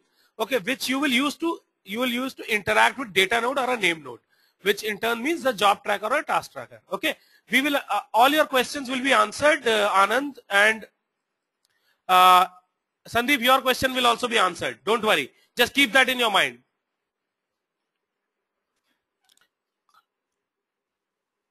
Just keep these questions in your mind. All these questions will be answered. Okay, so let me just Rohit, I'll answer your question as well. Just give me 1 second. Okay, now let's look at this diagram. This is a little more complex than the earlier diagrams. A few more new terms are also introduced in this. Okay, and I'm going to explain this. Don't worry, you will by the end of this slide you will understand each and every term here. Okay. So we have a name node here which is clear to everyone. We have a client also which we've understood. We've understood that as well. And now there is something called a rack. Can anyone explain me what a rack is? A lot of people will be knowing that. Is there anyone who doesn't know what a rack is?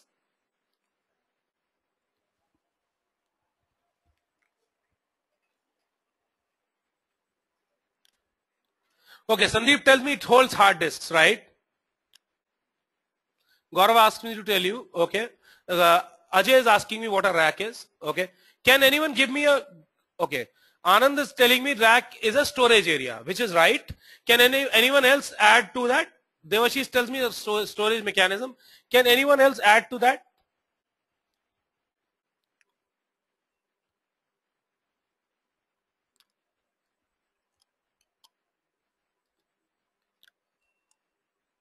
Okay. Okay, there are more people. Okay, so yes, we have some answers here. Samir Mahapatra tells us that it is a group of nodes. Yes, it is, that's right. Data stores in clusters, in a cluster, right? Yes, Gaurav, collection of data nodes in a cluster is So a rack is I believe Syed will be the best person to answer this question. Syed, can you answer this question quickly? Can you give me an answer and tell me if you are with me? Looks, sorry. Okay. So basically rack is a storage area where you will have multiple data nodes put together. Physically, we said that all these data nodes can be physically at different places, right? You remember the first diagram when we showed you 4 different machines at different physical locations? Do you remember that? And then we created a DFS out of it. So basically a rack is a physical collection of data nodes, okay, which are stored at a single location. Okay, so basically there can be data nodes stored in Bangalore, there can be data nodes stored in Kolkata, there can be data nodes stored in Australia. Together we can have a set of data nodes can be stored in a physical location in a rack. There can be multiple racks also in a single location. So it doesn't mean that if it is stored in a single physical location, it will be stored in a single area. Is that clear to everyone now? Rack is just like a rack. You have a rack of shoes, right? Where you store all your shoes. Similarly, we have a rack of storage devices. Is that clear to everyone? Can I quickly get a smiley here from everyone who said no then? Okay, cool. Everyone has understood that. Great. Then, so what we're showing here is, Ajay, thank you very much. So what we're showing here is that we have a name node. We have a client which interacts with the name node. And Rohit, I'll quickly answer your question here. Rohit had asked me what is the mode of communication. Is it HTTP? No, it is SSH. Okay, we'll answer. Rohit, is that clear now? So Rohit had asked me a question that how does client interact with name node or data node? Is it through HTTP? So Rohit, it is through SSH. Okay, and for everyone else also, this is the answer. Now we also see a term called replication here. Okay, so as I told you earlier, data is always to maintain the fault tolerance on a Hadoop system. Okay. To maintain fault tolerance on a Hadoop system, we replicate data. We maintain multiple copies of the same data on multiple data nodes. We'll understand how it is done. Very clearly we'll understand minimum number of replicas should be 3. That is the minimum number of replicas required by HDFS. Okay, and it can be defined by the user. Okay, so basically when you write a data on a HDFS, you replicate it in at least 3 data nodes. Is that clear? Okay, is that clear to everyone? Okay, great. Then there is something called block ops. Okay, so basically the operations are performed in terms of blocks. Okay, now the block size Rahul, you have to, Hadoop advises you to at least, Rahul is asking, is it compulsory if I didn't want? See, as I told you, right, we use commodity hardware here and we still don't want to lose data, and there is a good chance that some of these machines will keep on failing. So we need to keep data in multiple places. Okay, the redundancy has to be maintained, replication has to be done. Okay, okay, is that fine, Rahul? Okay, now, okay, now the other thing which I was telling you was that the block size in HDFS is, can someone tell me other than Mohan what is the block size in Unix? Can someone tell me that? What one quantum of block, how big is that? No one knows about it? No one has answered that question. I'll let Mohan answer that. Mohan, can you please tell me? What is the block size in Unix or a Linux machine?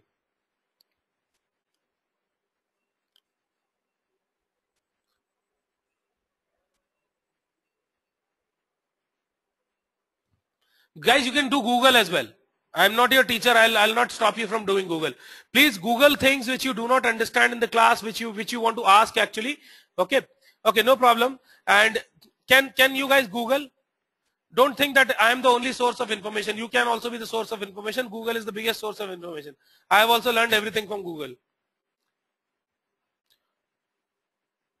Can someone give me that answer quickly? Rahul Tiwari, where are you, man? And where is our friend Devashish? I have not heard from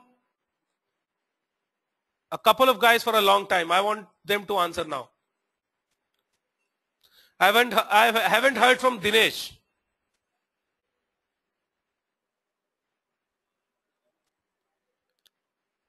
I'm asking the default size. So Ajay is giving me an answer 8192 bytes. Pawan, you've not answered anything, friend. Can you quickly Google this and give me an answer? You can keep this answer for yourself. I'll tell you. Okay, so we've got a lot of people giving me the right answer. Okay, so now the block size in HDFS is 64 MB.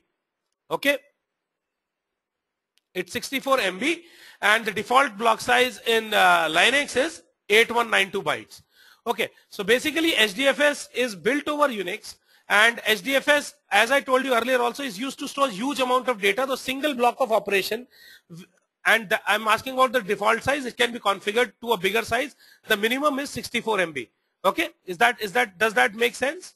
And this clearly tells me if you have smaller file sizes, there will be a lot of metadata which you will have to store, and it will not be a very useful system to use. Is that clear to everyone? Usually it will be much more than 64 MB. We'll be configuring it in a few GBs or maybe sometime TBs. Is that fine? Does this answer that question which everyone had, that why can't we store many small files in HDFS?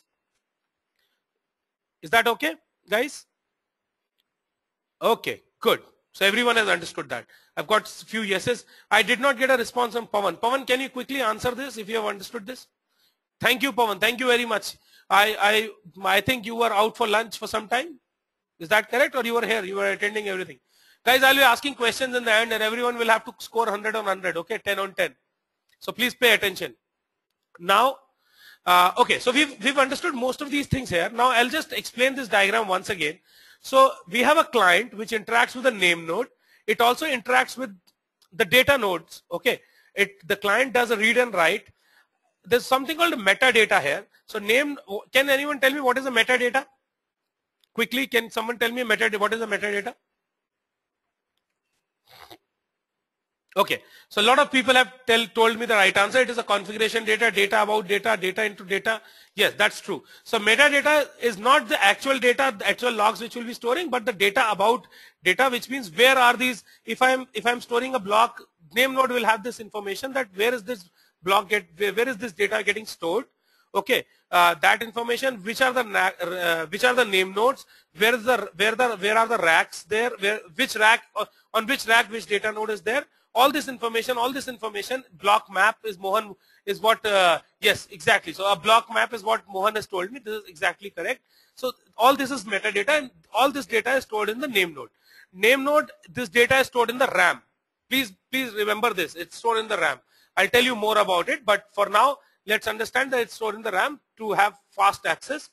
Okay, and actual data is stored in the data nodes. Okay, so is that clear to everyone? We will go into more details of these operations, read and write, as we move ahead. But for now, does everyone understand what a name node is, what metadata is, what replication is, why do we need replication, what data nodes is, what a client is, what a rack is? All these, if the answer to all these questions is yes, please quickly give me a smiley. If you don't understand anything, please put that name there. I'll explain it again. Looks like everyone has understood. I'm doing a great job. Okay, Samir is asking me what about block operations. Samir, I'll answer that going forward. Okay, don't worry. So each time name node create metadata when we are on cluster. Sandeep, can you rephrase your question? So name node is a high availability machine, a Lamborghini, which will be stored anywhere. It should have good protection. Yes, it will be, okay. So Sandeep has a question. Yes, all this metadata is stored in a RAM. There's something called a secondary name node, and I am introducing a new term here, so please pay attention. There's something called a secondary name node, which is used to, which periodically reads the data from the RAM of the name node and persists that data into a hard disk. So name node does not write it into a hard disk. Name node keeps that data in the RAM. It does not spend time or operations or cycles in writing into the hard disk. There's something called a secondary name node which keeps on reading from the name node, okay, data from the RAM of the name node and writes into the hard disk. Okay, is that clear to everyone? But secondary name node is not a substitute of a name node. Okay, so if the name node fails, the system goes down, and that is the case in Gen 1 Hadoop. I'll tell you what happens in the Gen 2 Hadoop, but for now, let's try to understand that name node has a single point of failure. There's no backup name node, which though it is called a secondary name node, it does not become an active name node if the name node goes down. It just reads the data from the metadata from the RAM of the name node periodically and keeps on writing into a file system. Is that clear to everyone? It does not come into picture if it keeps a backup of metadata. Okay, so it does not if the name node fails, it does not become the name node. Is that fine? So in Gen 1 Hadoop, when we talk about Gen 1 Hadoop, there is just a single point of failure, which is name node. If the name node fails, the system crashes. Okay, and to get the system back, you'll have to put another name node and read the data back from the secondary name node, and you cannot retrieve the data from the time the last backup was taken. Is that fine to everyone? That is why we need a Lamborghini for a name node. Does that make sense to everyone? Is there anything which is not clear here, guys? Okay, good. So everyone has understood why we needed a Lamborghini there?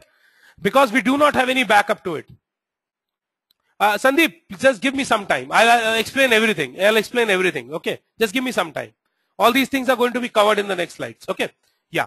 So basically, the important thing to understand here is that the name node stores all the data in its RAM.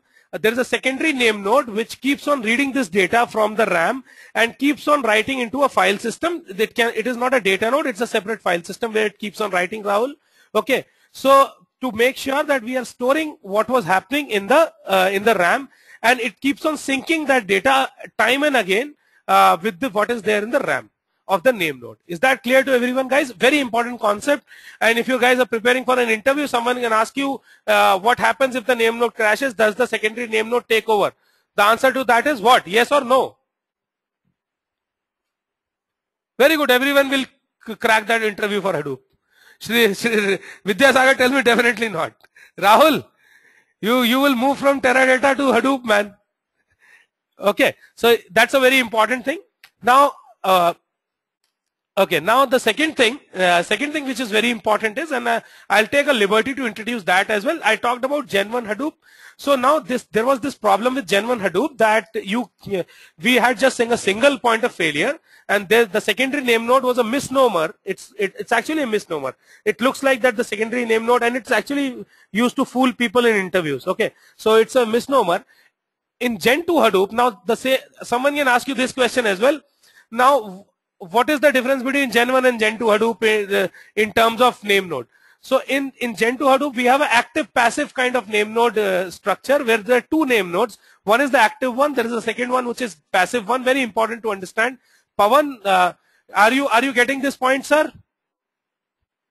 Anyone preparing for interviews? I was told that Pawan is preparing for some interview. So it's very important to understand this. So in a Gen 2 Hadoop, we have okay, great. Sure, Rohit. Okay, so in Gen 2 Hadoop, we have an active passive kind of a structure where there is an active name node and a passive name node. So in that case, if the active name node goes for a toss, the passive name node can take care. So that is the difference between Gen 1 and Gen 2 Hadoop. Is that clear to everyone, guys? I'll ask these questions in the next class as well. So you have to remember this. Okay, good. Yeah, it's a standby kind of thing. Right? Yeah, right, Rahul. Okay, Ajay says, okay, can everyone give me a smiley if you liked this idea? If you really liked this, good. So there will be a secondary name node which will keep on doing a backup data. Okay, but active name nodes will just store data on the RAM. Okay, Sandeep? Name nodes will not waste their cycles. Yes, name nodes will not waste their cycles in writing data to the file system. Okay, name node are high availability machines. They're very fast, very expensive. We will not use a Lamborghini to drop you to the mall. Okay, is that fine, or to pick you from the railway station? Okay, let the secondary name node do that. Is that fine? Rahul, we'll talk about it later on, yeah. Don't worry. Okay. Yes, there is a secondary name node in J2 Hadoop as well. It will be there because we have to store all this data persistently. We have to persist all this data in the hard disk. Okay. So let's move forward, guys, if everything is clear here. Now some questions can be answered offline as well. Okay. Okay. Okay. So now we'll get into a little more details, and we will look at how does a job tracker and a task tracker work. Okay. So you can have a look at this diagram, and we will surely explain it one by one. Okay. So Rahul wants to explain this. Rahul, you want to explain this? Okay, great. So I'll let Rahul explain this while I also grab a cup of coffee. Okay, and I'll be back in 5-10 minutes. Is that fine? Can you say a welcome to Rahul, guys? Quickly, can you give me a smiley for Rahul? Okay, welcome Rahul. Hi Rahul, a lot of people are welcoming you. So Rahul is an expert in Hadoop. He has been working with me in my team, and both of us work together. He is a real hardcore technical guy. Okay, a lot of questions I'll not be able to answer. He'll tell me you are giving a wrong answer, but he keeps correcting me. So he's your hardcore techie in front of you. I'll give it to Rahul now. Okay? Yeah, Rahul, please go ahead.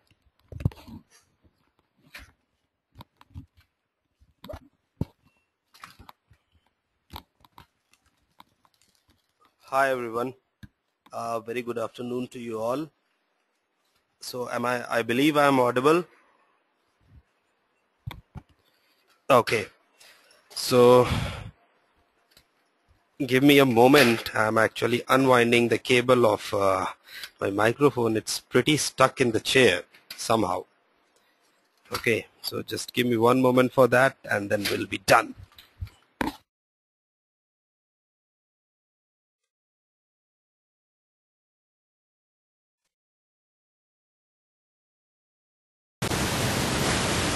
Welcome to GoToWebinar, Web Events Made Easy.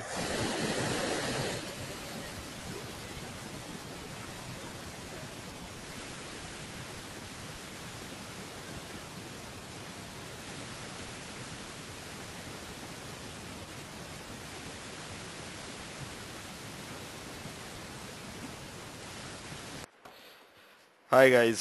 So am I audible now?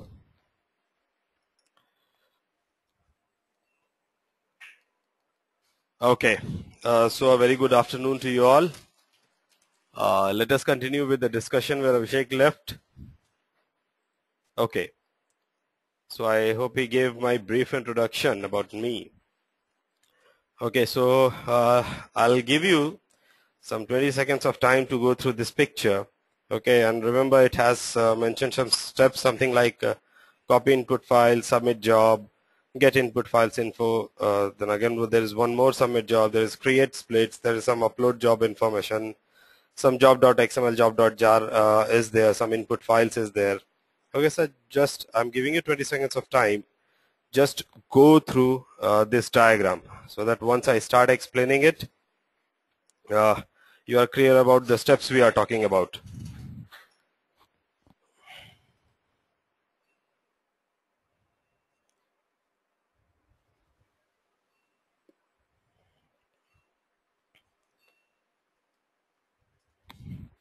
Okay, here we go. A user in this diagram, there is a client in this diagram. Let me be very clear about this picture, because there is always a confusion: who's the user, who's the client, and where is this job tracker, where is this DFS. First of all, when you work on a Hadoop environment, when you work on a clustered environment, okay, the entire HDFS, the Hadoop Distributed File System, behaves as one file system, though it is spread across over all the data nodes. That is one of the features of a distributed file system. Okay, who is a user? It's a person like you and me who has some query, who needs some kind of information, who wants to get some kind of a data, is a user. Okay, client could be the name node machine or a job tracker machine. Okay, initial you can understand it as a name node machine, but the real handling of things is done by the job tracker. The reason why I'm talking in that a name node and job tracker separately is because in a practical environment, when you are into a production environment, name node is one separate host, a job tracker is run on another separate host. They are not run on the same machine. Okay, production environment, we have such kind of a configuration, and then there are data nodes. Okay, so that's about user, that is about client, and then we have DFS. DFS is the file system. So it says a user copies some input file. Remember we talked about write once, read many times. That is the behavior of Hadoop. Okay, so a user is copying some files, any file, it could be anything. Okay, then you have something called as user submitting the job. User has some query. He has already copied those files, maybe some kind of a log or some kind of information is copied on the DFS, submits a job, some kind of analysis is to be done, and some data is to be fetched out. Then what is there? The client tries to get the information from the DFS, where the files are located, which rack, which data blocks, and blah blah informations that we have about the file. And this is what the metadata is all about. Metadata on the name node has all these information, and for a particular data block or for a particular file where exactly it is stored, this information is supplied by the name node. Then there is something listed out as create splits. Create splits is nothing but when a job is submitted. The job may be a big job. Okay, we are talking about a bigger processing of data that could be broken down into smaller jobs. Think about it in such a way that you have a big program, a big script or a big program that has some smaller functions to it. Okay, now what happens is, well, suppose there is a way to break down the entire function, entire program into those smaller functions. Those smaller functions are to work, generate something, okay, and then provide you the data in some manner. We'll see how exactly this goes on. Okay, so that is what the create split is. The bigger job is split into smaller job based on some kind of a logic, some kind of algorithm is there for that. Okay, so it is broken down into smaller jobs. Those job information is uploaded, okay, by the job tracker. The communication you can see in the client and the job tracker. You can assume it or you can understand it in such a way that there is a socket communication kind of a thing between the user, the name node, the job tracker, and the job tracker and the task tracker. So this is one entire session that is being established where user is submitting a job, it goes to the node name. Okay, I'll do that. Okay, so here is the user. Okay, so for suppose there is a socket that exists between this, okay, a user submitting a job, okay, the job is being split and all those stuff. The information is being uploaded to the DFS is about this job.xml, job.jar. There are two files basically which contains the information about job. We will see later on down the line what exactly information is contained into these files and what they are all about. Okay, but for this point of time, let us understand that this particular part is there. Some kind of information is uploaded on the DFS somewhere. Okay, and then that particular job list, this particular thing, job queue, this is this enters a job queue basically, which is at the job tracker point. Okay, so the client then submits this particular job. We will see what happens exactly after this in the next slide. But are these points clear to you? All these steps listed out over here. Please let me know if you have any questions.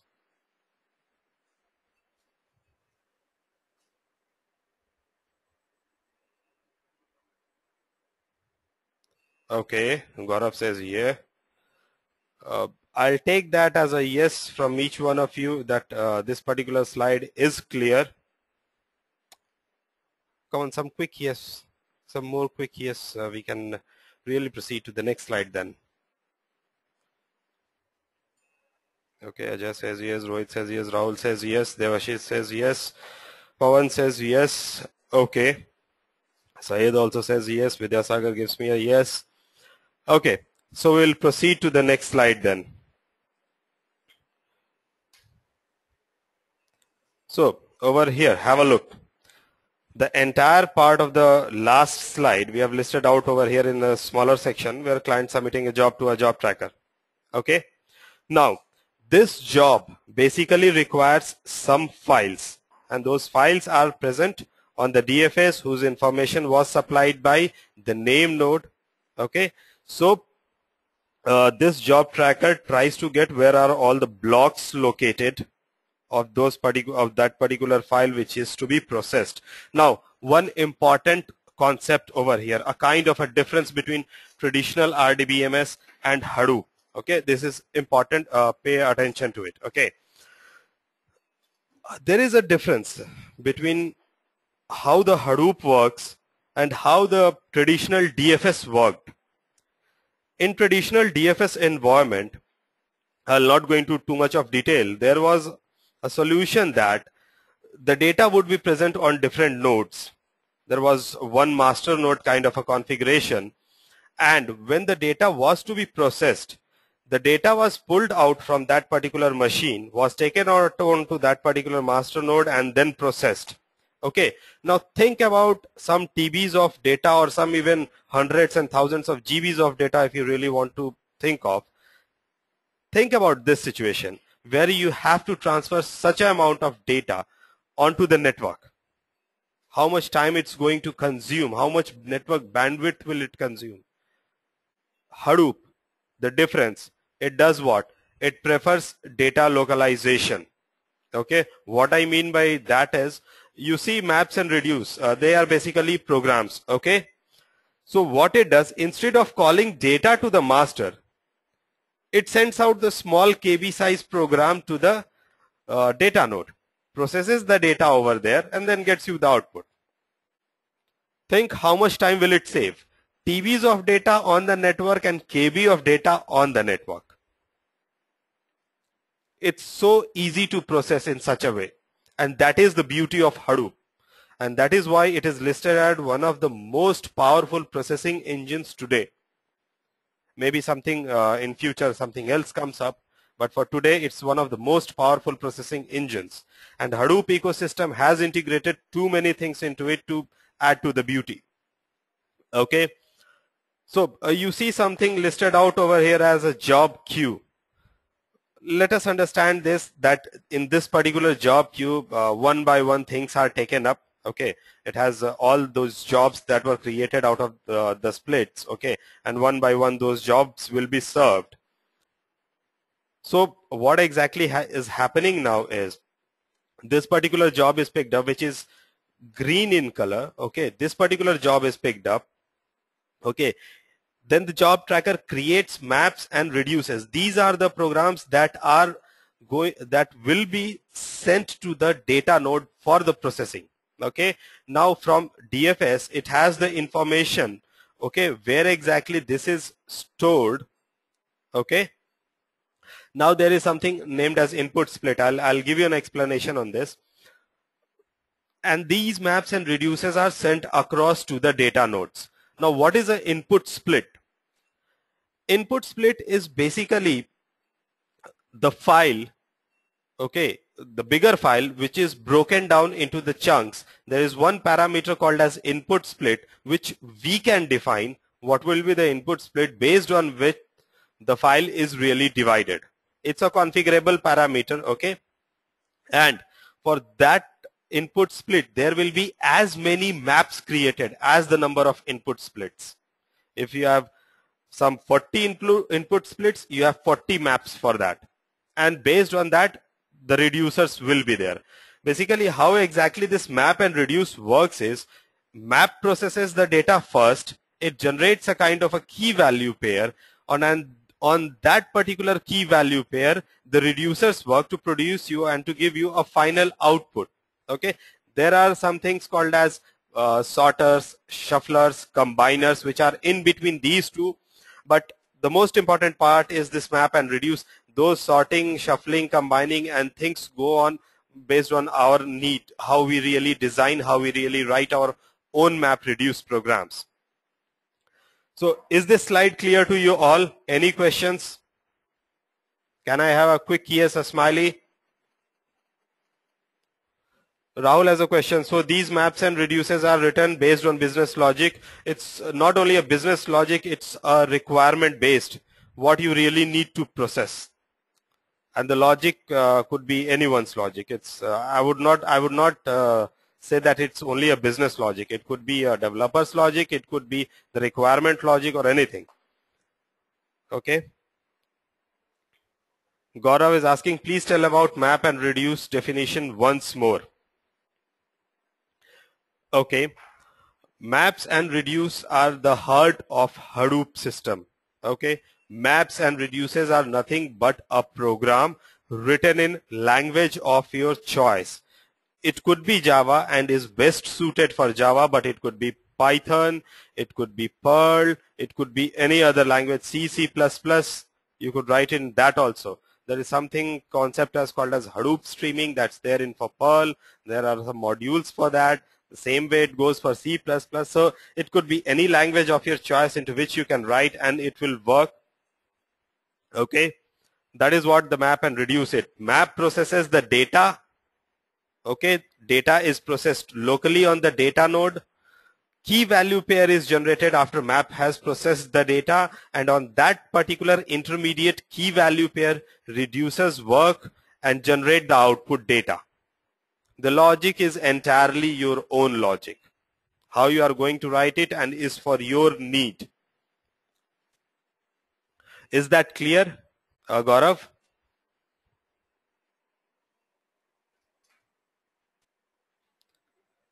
Okay, and Sandeep had a question. .xml and .jar files are for what? Basically, they have some information related to job, Sandeep, the job that has to be submitted.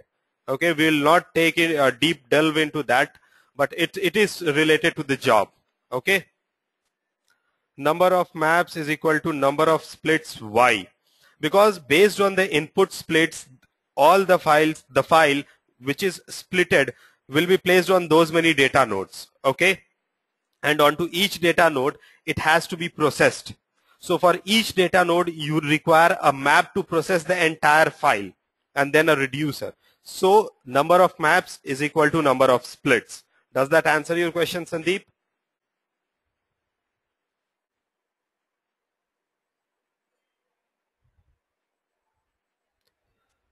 Anand is asking, is map like a pointer? No, map is not like a pointer.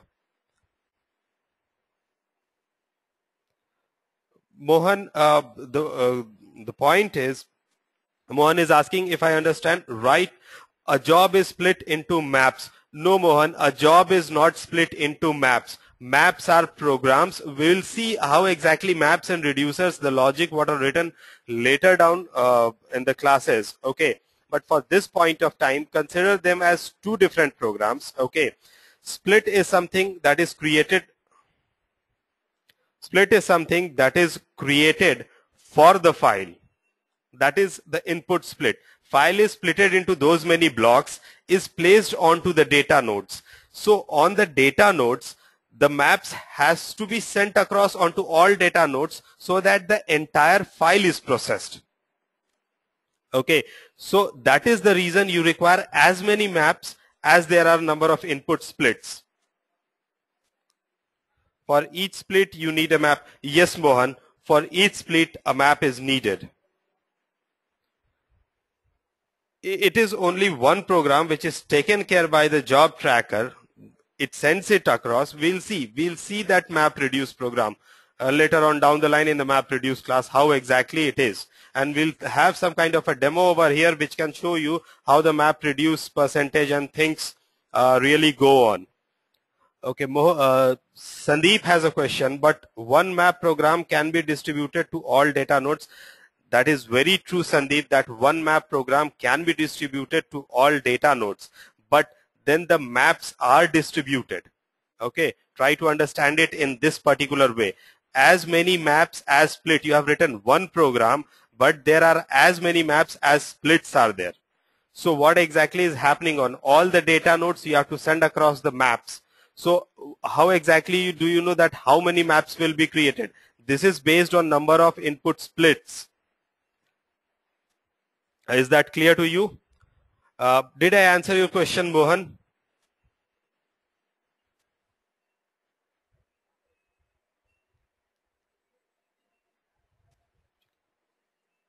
Okay.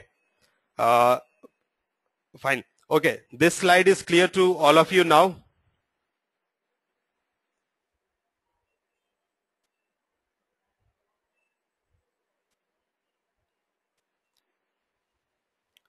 Okay. We'll have more clarity on map and reduces as we go down the classes when we really have the map and reduce class. Okay. So let us go to the next slide. Okay. On this particular slide, do you see something written as heartbeat? What exactly is that? Can we have a one-liner definition from all of you?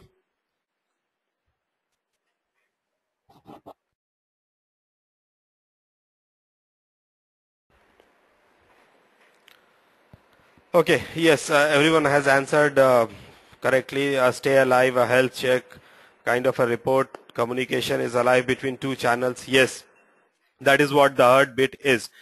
Now see over here, the job tracker, okay, picks up the task. Okay, now all the task tracker are sending heartbeat to the job tracker to tell the job tracker that we are alive and we can be assigned tasks, and that is what heartbeat is all about. Okay, so it knows that which of the task trackers are alive, picks up the job and assign it to the task tracker. That is what this slide is all about, that it has to know which task tracker is alive, and based on that it assigns the job.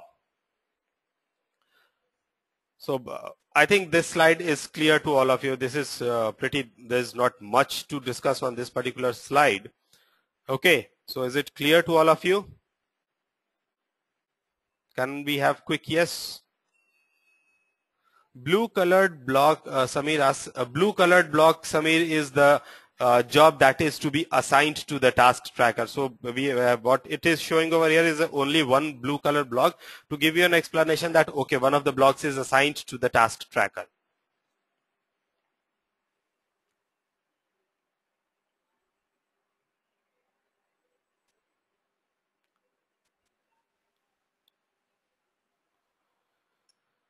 Okay, so we have a yes from Sandeep. Is asking why H1 create as a blue. I hope I answered that question, Sandeep.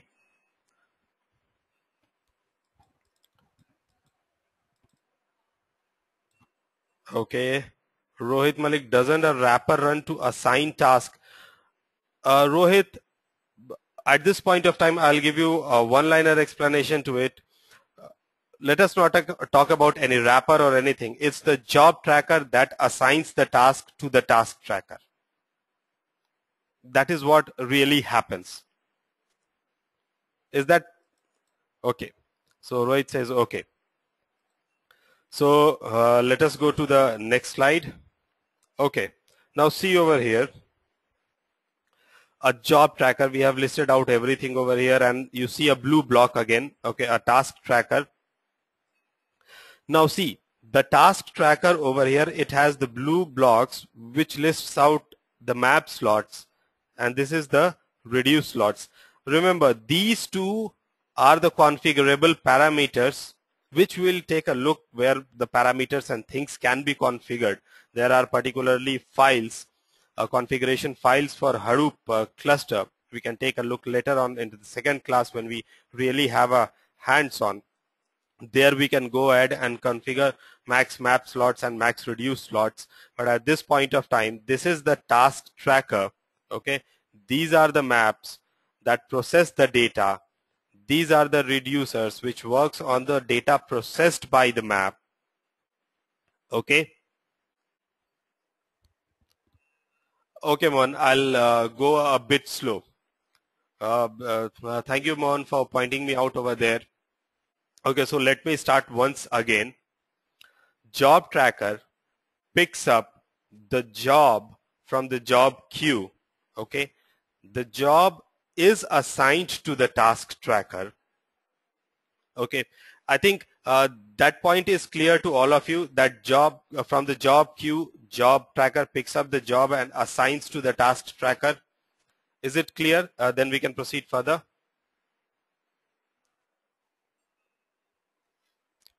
Okay, Sandeep says yes. Can we have more yes from all of you? Okay, so I'll take that as a yes from everyone.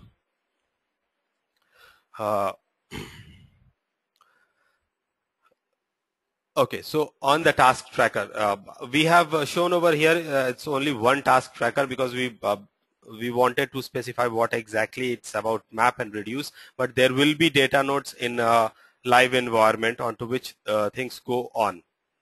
Okay, so at this point of time, just take into consideration. Okay, just let us leave this particular diagram block. Okay, think about it in such a way that you have data nodes. Okay, one data node has one data block, and for that one data block, one reduce program is sent to that particular data node. Okay, now what will happen on that particular data node? The map program will process the data. Okay, it will process the data on that particular data node, will generate an intermediate data, a kind of a key value pair, okay, onto which the reducer which is sent across onto that particular data node will work. Okay, similarly it happens for all the data nodes, and this particular result is given to the user. The reduce part actually works on the intermediate data, generates the final result for you. Okay, that we will see. We will see a small example today that how exactly things work. Okay, so this is what this particular diagram is all about. This lists out the map. This lists out the Mohan is asking a question. Can you give example of the key value pair? Okay, fine. I'll give you an example. Okay, for suppose you have 2 or 3 different places. Okay, and from one place you have to reach out another place. Okay, you know the distance from one place to the other place, and let us mark it as, say, let me draw it out over here. It will be easier for you.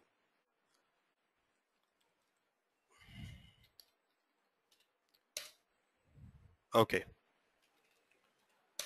so Samir is asking shuffle between map and reduce. Devashish is asking please include more examples to explain. I do understand that it's a bit difficult initially to understand things.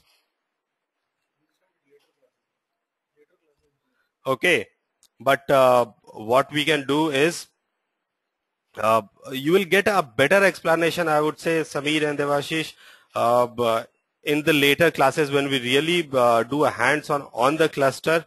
Okay, and when we really go down to the map reduce class, this will give you a better explanation then. Okay, for this particular time, what we'll do is we'll restrict ourselves on the questions which you have. And to answer your question, Mohan, about the key value pair, I'll simply give you something like, for suppose this is a statement.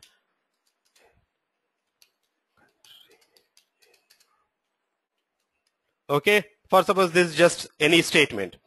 I am in a country, in a place, any statement. Okay, now for suppose I need to count the words, okay, how many times they have occurred. Okay, for suppose there is a word called as I am in a country. Okay, so those are the words. Now for suppose when mapper will work, what will it do is it will come to know that there is a I over here. It will say, let me write it down on this line only, I, number of time it occurred, 1. Then again, am, number of time it occurs over here is 1 again. Okay, similarly it will go ahead. Okay, then you have in, first you will have 1 again. Similarly it goes for another in also, it will make it out as 1. So you have in 1 over here and in 1 over here. Now what the reducer will do, okay, it's going to combine these. It will take this as a key. Okay, It will take in as the key, okay, and will write it out 2 as the number of occurrences of that. Does that give you some insight into how the map reduce is?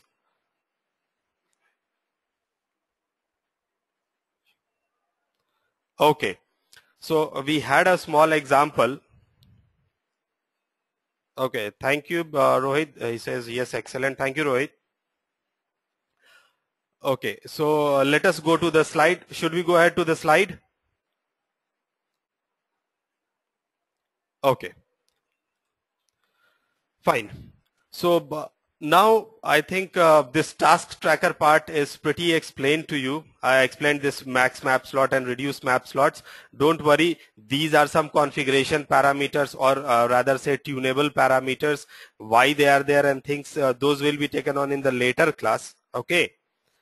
So just don't worry, just look at them as some kind of a configuration parameters. I explained to you how the task tracker things go on. Okay.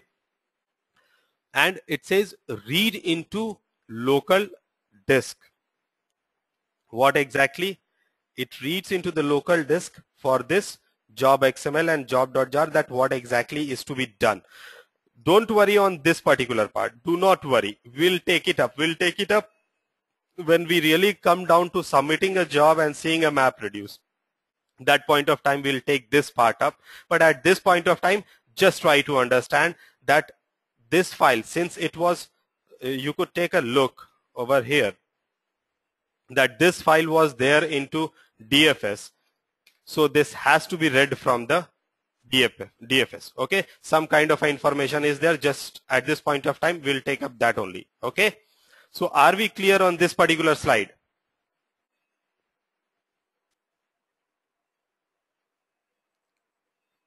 Sandeep says yes. Can we have quick yes and smileys? Mohan says yes. Dinesh says yes. Come on guys, come on. Mohan says.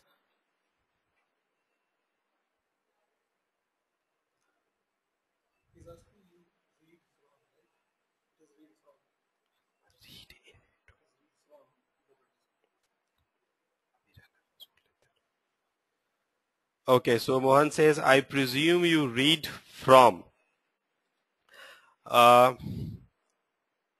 Yes, a kind of Mohan. Will have an explanation on that. Okay, so let us go on to the next slide.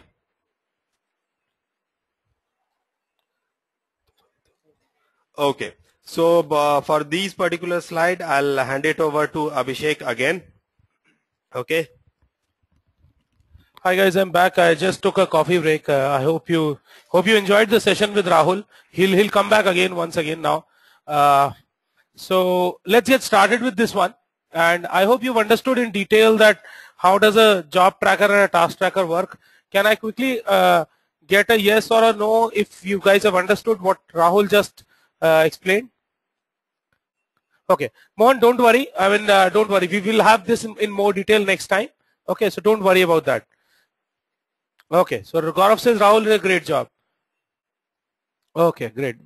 Very well basics. Okay, fine. So I think most of you people have understood some things, and for those who have not, we can always take these things. Next session will be completely hands-on. So we'll be looking at these tasks running on the machine. So there will be as it will be as good. It will be very good there. Okay, you will be able to figure out everything very clearly there.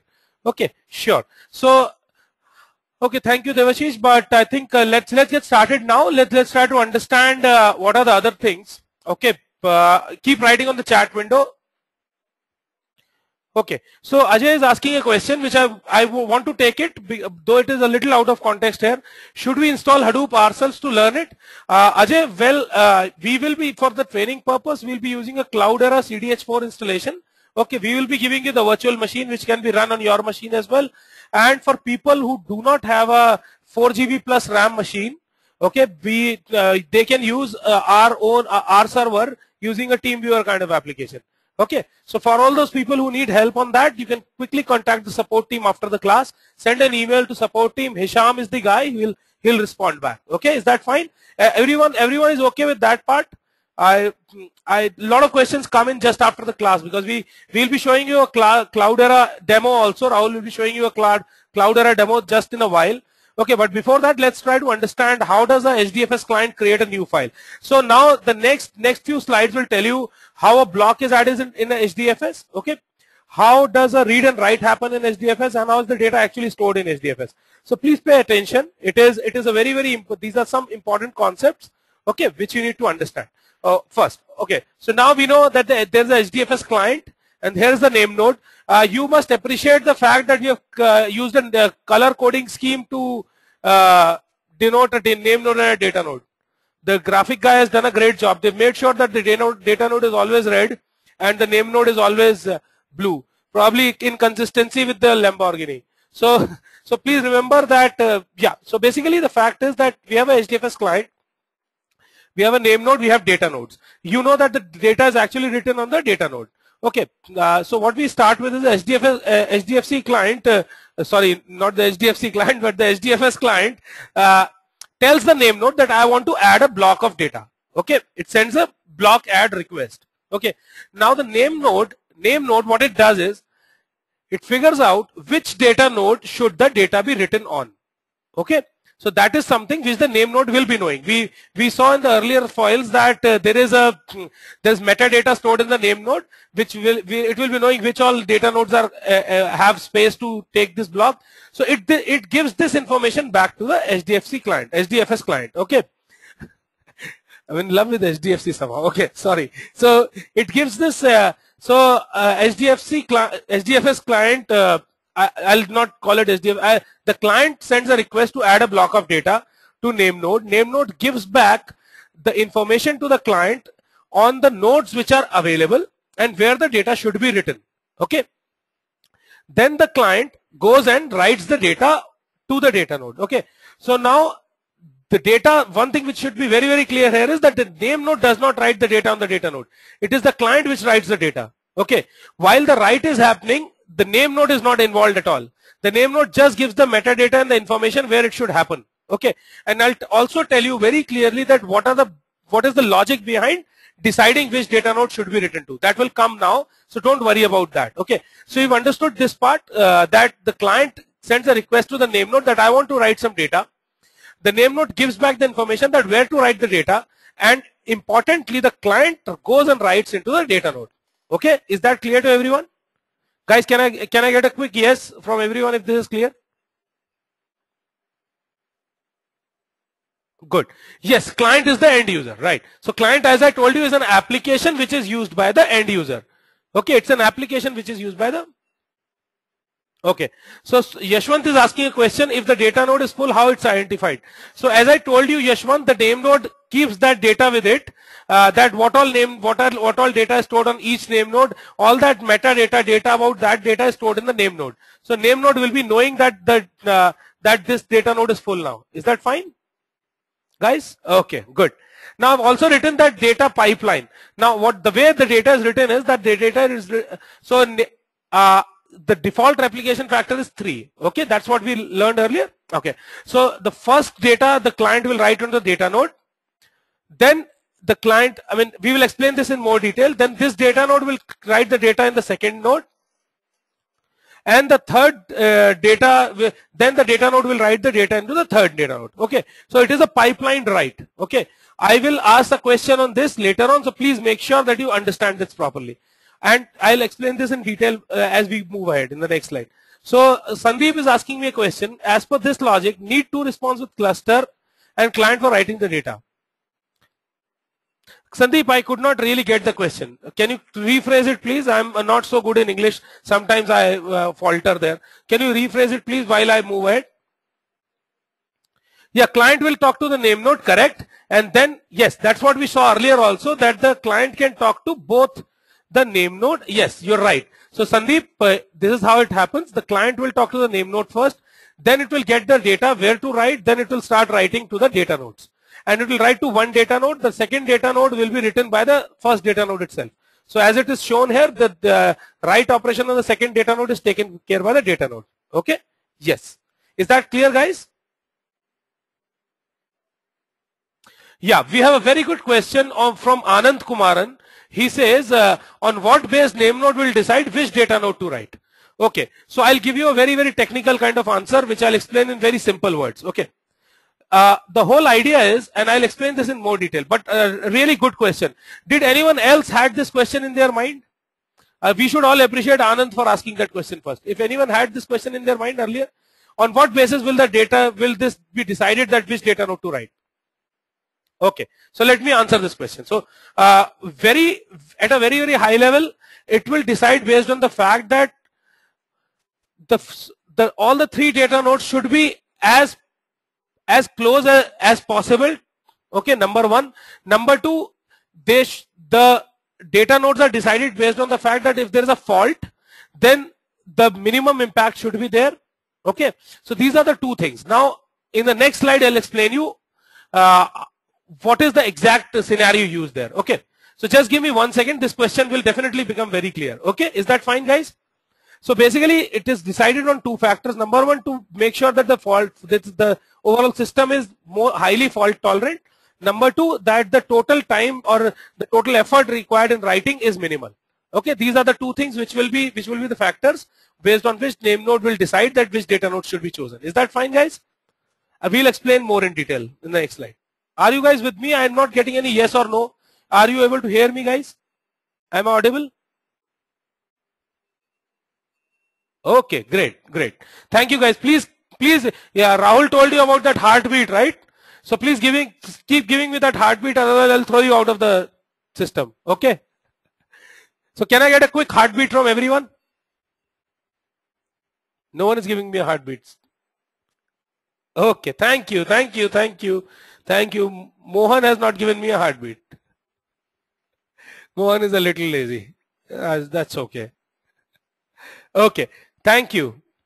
Okay, let's move on. So yes, Anand, since you asked that question, I quickly prepared a slide on that right now. Okay, and I thought I'll just do some magic for you. Okay, so there's something called rack awareness. Okay, so Mohan, so while we were talking, Mohan had this question that on what basis will the data be stored, on the rack or on the data nodes? Okay, so let's see this. This is going to answer that question. So what we have here is our three datas. One is bad English, but three set of data. Okay, block A, block B, and block C. Okay, rack 1, rack 2, and rack 3. Everyone knows what a rack is? Quickly, heartbeat, guys. Okay, and each rack will have multiple data nodes. So let's assume this is a very simple. Yashwant says I'm not able to hear you. Guys, are you able to hear me? Everyone else? Yashwant, there will be a problem with your side then. Okay, Yashwant, just check your internet connection. Okay, great. Thank you. Sorry for the interruption, guys. So each rack has a set of data nodes. So this 1, 2, 3, 4 is actually a very simplistic way of putting a data node. Okay. Now these racks can be located physically at different locations, but one rack will be at one location. Is that fine? So 1, 2, 3, 4 is data node here. 5, 6, 7, 8 is data node here, and this is the data node here. So each data has to be written thrice, right? Does everyone remember that? So let's see what happens to block A. So block A first is written to rack 1. Okay, it can be written to any rack, but first will be written to some rack. Okay, and the second and the third copy of the block will be written on a separate rack and not on the same rack, but on a separate rack on two different data nodes. Okay, does this make sense? Can anyone tell me why do we do it? Why can't we write 5 and 6 at 2 and 3 itself? Can anyone answer this question? Yes, fault tolerance, right? Very good. So if there is a rack level failure, then we will be able to take care of this situation. Then why did we not write the 6 at the third rack, guys? Yeah, very good. Samir is my man. He asked me the question, why not 6 and 9? Sandeep has given me some answer. Anyone else? Proximity is what Gaurav says. Okay. Yes. More people. I want more answers. People, guys, if you are confused, please answer something. No one else is seeing your answers. You don't have to worry. So the teacher is not going to expose you. Okay. Okay. Quite a few. Ajay has given me an answer. Okay. Yeah, Rohit, we can, Rohit has also given me an answer. I'll answer that. Guys, I want Sayyed to answer it now. Sayyed, quickly. And if I'm missing someone, I'm really sorry, guys. I try to remember all the names, but Rahul, where are you? You're gone. Yashwant, you're able to hear me now? Okay, Rahul, can you answer quickly? Why is, can someone resolve Sameer's problem? Sameer has asked me a question. Why is, yes, okay, great, Yashwant. Yashwant, can you try to answer this question on the chat? Why is 5 and 6 stored in the same rack and not on rack 9, on rack 3 and 9? Okay, so I have quite a few answers. Sameer, a lot of your friends have actually helped you. And the answer for that is that, see, there is a very less probability of having 2 rack failures. And we want to have a trade-off in terms of speed of write as well. If I have to write on 3 racks the same data, it takes a lot of time to write and it will be a waste of resources. Okay, so the second and the third copy are always written on the same rack, but on different data nodes. So in case a data node 5 fails, you still have the data on data node 6. So this way, what we have taken care of is we have taken care of rack failure tolerance. We have also taken care of data node failure. Is that fine, guys? Is everyone clear about that? For very critical data, you may want to create more replicas. Okay, then you may think of writing in a different rack. Okay, but at the same time, with a 3-factor, no one actually does anything more than this. This is what is usually done in the industry and the production environments. Guys, everyone clear with this? This is an important concept. Can I get a quick yes or a smiley from everyone? Great, great, great. Mohan, is that fine? Or it's kind of fine, or? Okay. What if rack 2 and data node fails? See, what if tsunami comes and we all go for a toss? Okay, so I mean there will be some things which we cannot. I mean you can keep preparing. Do you think I should wear a helmet and sit in this class because the fan may fall down? Sameer is asking me, what if rack 2 and data node 1 fails? So we have to take some risks, man. You want me to wear a helmet and sit in the class and teach you? Are you wearing a helmet? Yes, so we can, yes, for critical data, we keep more replica. Okay, but there will be some, you cannot prepare yourself for everything. Otherwise, you will not be doing anything, you will just keep on writing the data. See, the idea is not only to write the data, but to read the data back. Okay, so if I waste a lot of effort in that, there has to be trade-off between. Thank you, Rahul. Thank you very much. I really appreciate it. Rahul has appreciated me saying you give great examples and giving me a big smiley. Does anyone agree with that? I want to boast a little bit. Gaurav Tawar is also giving me a smiley. No one else is giving me a smiley.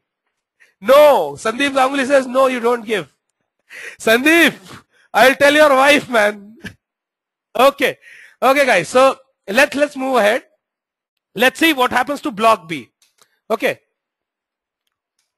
So block B, let's assume that block, as I told you, right, the first can be chosen based on the proximity, and it happens to end up at rack 2. Okay. Can anyone tell me where will the other 2 copies of block B land up? Quickly, can someone tell me? Rahul Tiwari, it says 10 and 11. Rack 3 says Yashwant. Okay. Sandeep says rack 1 or 3, 9, 10. How can you be so sure that it will be 10 and 11? Okay. Right. So no one is actually, the good thing is no one is giving me an answer that it will be either on 5, 6, 7 or 8. So that is something which you've understood, right? Mohan, it can be in rack 1 as well, right? There's no reason why it should be only on rack 3. Okay, so let's see where our friend Hisham has put it. So yes, I mean, I think there was some collusion with Rahul Tiwari. Rahul and Hisham would have prepared this together. So, and Mohan, you have been proven right. It ends up on rack 3, but there's no reason why it cannot end up on rack 1 as well. Is that fine, guys? It's just coincidental that it ended up on rack 3. Okay, great. But the fact is, the 2 things which have to be remembered: first copy on a same rack. Okay, Mohan told me that, yeah, more space on rack 3, right, Mohan? That is definitely there. But we did not tell you what is there on 9, 10, 11, 12 also, right? These data nodes may be having a lot of data. And yes, rack 1 and 2 might be there, right? Yes, that's also right, Sameer. Okay, so let's see what happens with block C. So now that everyone has understood, I know where it will happen and what will happen next. So is this clear to everyone? Anand, your question is answered. Did you like this magic? Anupam, you are clear with this? Yes, I got a yes from your side. Great, great. Cool, cool. Anupam, are you enjoying the class? I did not ask that question from you specifically. I just wanted to ask you that. Are you having fun? Thank you very much. He says very much and gives me a big smiley as well. Okay. Anand Kumar has... Yeah, Mohan, I'm waiting for your full question to appear. Meanwhile, okay, whenever you send a data to a node, do you allow settling in time? Yes, yes. Okay, very good question, Mohan. Now, this question you have to keep with you. I'll do another magic. I'll tell you how this is maintained. Okay. So Mohan has asked me a question. When you send a data to a node, do you allow settling in time? What Mohan means by that is that do you make sure that the data has been written before you do any operations? Right? Is that what Mohan you're trying to ask? No. Okay. Okay. Please repeat your question.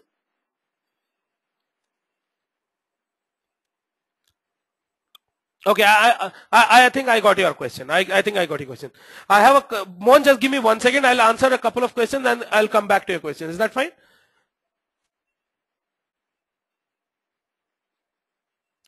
Okay. Mohan, just give me 1 second. So Suman has asked me a question. Will the second and third copy always happen to in the same rack? Yes, Suman. That is what we talked about, right? The second and the third copy will always be on the same rack. And this is to make sure that we don't end up spending... See, writing in a separate rack requires a lot of operations. I have not gone into the operation level detail here that each write will require a lot of operation. If it is on a separate rack, there will be a switch here. Okay, on which the write will happen, then it will transmit to the data node. So if you're writing to a third rack, it takes a lot of effort. So we don't do that. Okay. And block ABC are parts of a single file. ABC, no, not necessary, Sandeep. They are different blocks. Okay. Yes, Mohan, I've understood your question. Now Mohan has asked me a question. I'll just collate everything. So whenever you send data to a node, do you allow settling in time before committing the data to the node? Okay, because when you send the data and the maps of software associated with it, the processing can get loaded. Yes, Mohan, we do allow some time before we read the data back, or we let the process get started. Okay. Have I understood your question correct, Mohan? Okay, what we'll do, Mohan, is we can have a discussion on this after the class.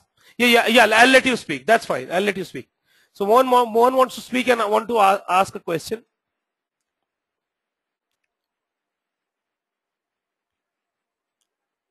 Where is Mohan? Give me 1 second, Mohan. I'm not able to actually unmute you. Yeah. Yes, Mohan, you are on air now. Okay. Okay. I'll tell you what my real question is. When you're sending a block of data, right? I mean, you're sending data and the map program that's associated with it to every single node. I mean, the rack, right? Now, when you're sending, when you're filling up the different nodes and different racks with the data and the associated program, I mean, there's a lag time for the machine to basically load up to full load, isn't it? Okay, yes. When you're processing this thing. Yes. So do you, when you're distributing all this across multiple nodes, do you give some sort of a lag time or lead time in order for it to, some sort of a lag or a lead time for it to settle down? Or is it that you just go in and say, chuck, and just fill it all up? Okay, so Mohan, when I showed you in the last slide also, we give time, and it's not like a posted write, it's a non-posted write. I'll explain that term to everyone else also. We wait for an acknowledgement back from the data node. Okay, we wait for an acknowledgement back from the data node. So it is the responsibility of the owners of data node to make sure that the data is settled, and unless and until I get an acknowledgement back, I assume that the data has not been written. Okay, so that is how that part is. I'll tell you some history, because okay. we in our current situation, we don't use Hadoop. We wrote our own grid manager because it was about 3-4 years ago. Great. And one of the real big issues that we ran into is that since we were not boosting, I mean, we were not giving a time boost to this thing. I mean, all of a sudden, you had machines that were saying that they were freer than they should be, and everything was basically being pushed towards those machines. And I was wondering whether Hadoop had a way of taking care of something like that. Okay, so a very, very simplistic way of doing this in Hadoop is that as soon as I write some data, okay, I will wait for an acknowledgement from the data node or the task tracker. Okay, and right, so that will tell me. Do it. Yeah, I think you answered my question. Right, right, and I'll explain that. Okay, that's what we do. Does that answer your question, Mohan? Yeah. That will do it. I just wanted to know how this is done in Hadoop.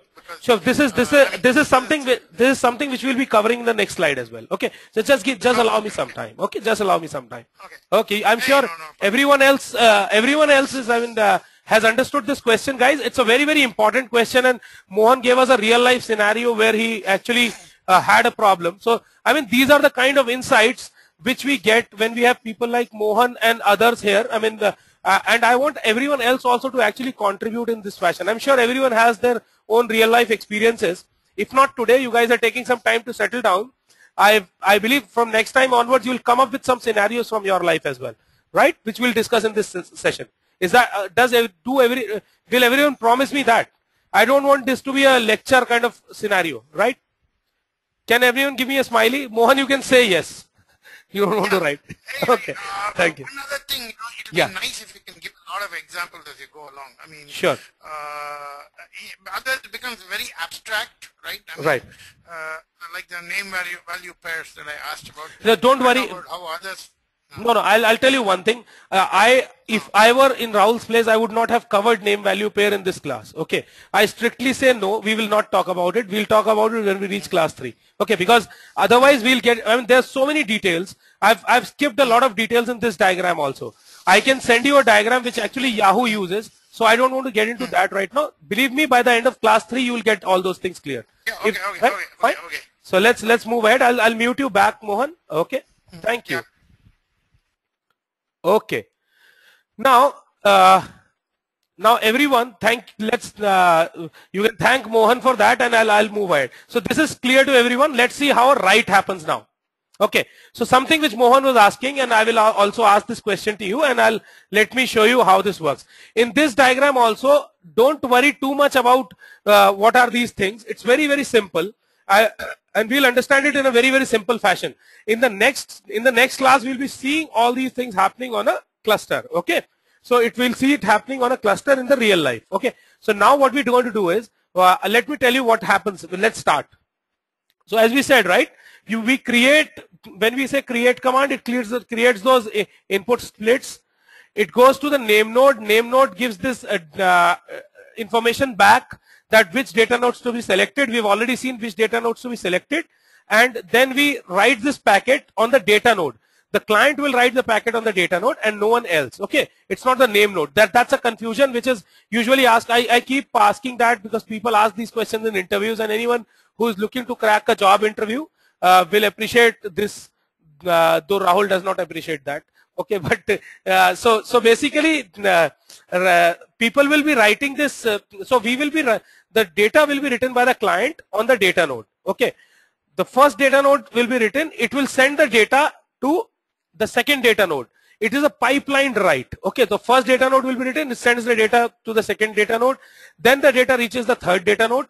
And to answer that problem, see the problem which Mohan was facing, there is an ACK. So the ACK means that this data there is an acknowledgement back from the data node, which comes to data node 2, and then it comes back here, and then it goes to the client. Is that clear to everyone? Now this is a posted. This is a non-posted write. Now there are two types of writes in this world. The one is posted and the other one is non-posted. Does everyone know what posted and non-posted write is? Quickly, can you give me yes or no? Anyone who knows yes? Rohit, knows it? Okay. Anyone who knows about a difference between a posted and a non-posted write? Quickly, guys. People are not even writing no, they are not writing yes. Are they confused? Did I not, I am not audible to you? I mean, there are only two answers, right? Yes or no. I have not got a no from everyone. I have not got a yes from everyone. Okay, I have got a no from everyone. Good. So let me take let me just answer that question. Okay. Okay. So basically there are two types of writes in this world. One is posted, the other is non-posted. Posted write means that I write it and I forget about it. Okay. It's like, let me take an example. So it's like the difference between a letter which you send by India Post and a letter which is sent by a courier service. So in a posted write, you just post the data. You don't worry about the acknowledgement. So something which Mohan and his team were doing earlier and allowing some time to settle down and assuming that the data must have been written. Okay. In a non-posted write, though it is more expensive, but we wait for an acknowledgement back. Okay. So it's like the acknowledgement which you get from a courier company. It's exactly the same thing, the same analogy. Posted write and non-posted write. Posted write is I posted, I forget about it. I believe in 3, 4, 5 days it would have reached it. Okay. In a which Mohan and his team were doing in their grid manager, and Hadoop was Hadoop took a little more smarter step. They implemented a non-posted write and they wait for the acknowledgement. Okay. Thank you guys. Well, all the writes are asynchronous. Okay. There are quite a few questions which are coming in. So Sandeep has said that this time you have given a good example. Thank you, Sandeep.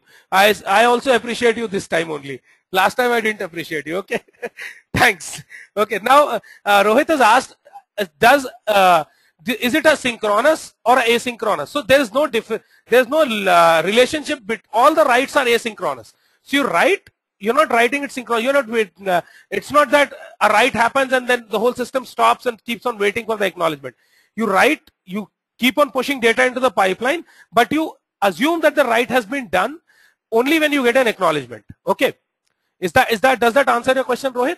So you will not do any operation. You will not assume that the write has been done unless and you get an acknowledgement. But you will not stop the other writes to happen during that time.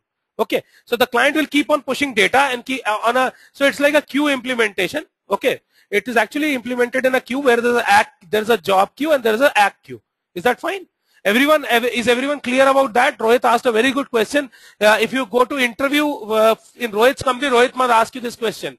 Okay, so please make sure that you that you understand this well. And Rohit is a senior guy. Okay, so what happened if middle of the node pipeline failed? Okay, yes. So if it fails, then it will assume that it has failed, and it will it will go back to the name node and ask for a new data node, which will be allocated, and that information will come to the task tracker, which will make sure that the data is written to a separate node. Okay, so if this fails, it will ask the data node, which is the next one. Data node has already name node has already given this information. It will write here. If this fails, then it will find out which are the other two nodes. Is that fine, guys? Ajay has given me a smiley, and I hope, and I believe it is not for the example, but for the fact that Rohit will ask this question. Right, Ajay? And I have a question from Gaurav here. Gaurav says, does it mean that replica data writing is done after the ACK is received post writing the first node? Yes, that is true. Unless and until the client gets an ACK packet back, it will not assume that the write has been done. Does that, okay. Okay, now there are a few more questions, which I'll be very happy to answer. See, this session is the first session, so it may actually, it may extend in time. So please bear with us. We still have a lot of things to cover. Okay. Anyone looking to leave had a hard stop at 5? Can you tell me quickly? Do you have time? Can you extend it by 20-25 minutes, guys? Will you mind that? Rahul, Rahul, the fact is that if I do not get an acknowledgement, I'll assume that it has failed. Okay. Vidyasagar, see, the way it works is that if a data node fails in between, the data node, the task tracker, which was supposed to write the data on the second data node, will go back to the client and tell it that it has failed, and it will ask for the next data node to be written. The client will give that information and it will write it on the next data node. Okay, if the second data node also fails, it goes back to the client. The client will ask this information from the name node if all the data nodes have failed. Is that clear? Is that clear to everyone now? Yes, yes, Anand, you're okay. Okay. So Ajay, is this clear now? I mean, see, basically, I'll explain it once again. Okay. Ajay has to leave at 5. Okay, Ajay. So Ajay, you might miss a couple of things, but don't worry, you'll get the recording of the class. You can go through that and keep asking questions from us. Okay. Okay. Thanks. Okay. Samir, sure, I will take care of that. Okay. Sure. Thank you guys. Thank you very much. Now let me explain this once again because it's slightly important. As I told you, in case of Hadoop, we do a non-posted write, which means unless and until the client gets an acknowledgement packet back, it does not assume that the write has happened properly. Okay. Is that clear? Now, second thing, if for some reason the data node in between fails, then the client will then the data node, which is supposed to write on the second data node, will go back to the client, ask it which is the next one to write to. It will get that information, it will write on this one. If this also fails, this guy goes back to here and asks it that which is the one to be written, and this guy does not know it, so it will go to the name node, ask which one to be written. This will give this information back. This information will come back to the task tracker and it will write to the last one. Now, is this flow clear to everyone? Can I quickly get a smiley or a yes from everyone? If there's a confusion, please write back. Good. Good, guys. Thank you very much. Thank you very much. So I'm assuming that everyone is clear with this. Okay. So everyone now knows what a posted and a non-posted write is?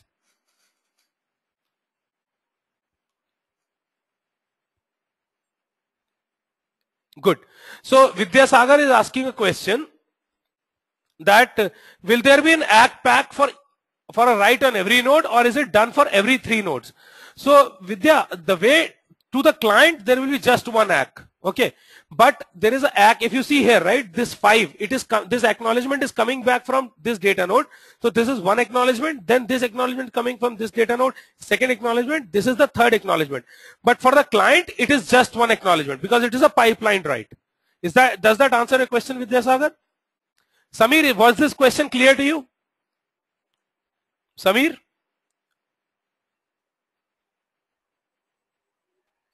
Okay, great. Thank you. Okay, so let's move on, guys, and let's see how a write works. Okay, we've seen how a write works. Let's see how a read works. Okay, so now what we have here, it's very simple. The client goes and gets, the client tells the user tells the client, I want this information, this data to be read.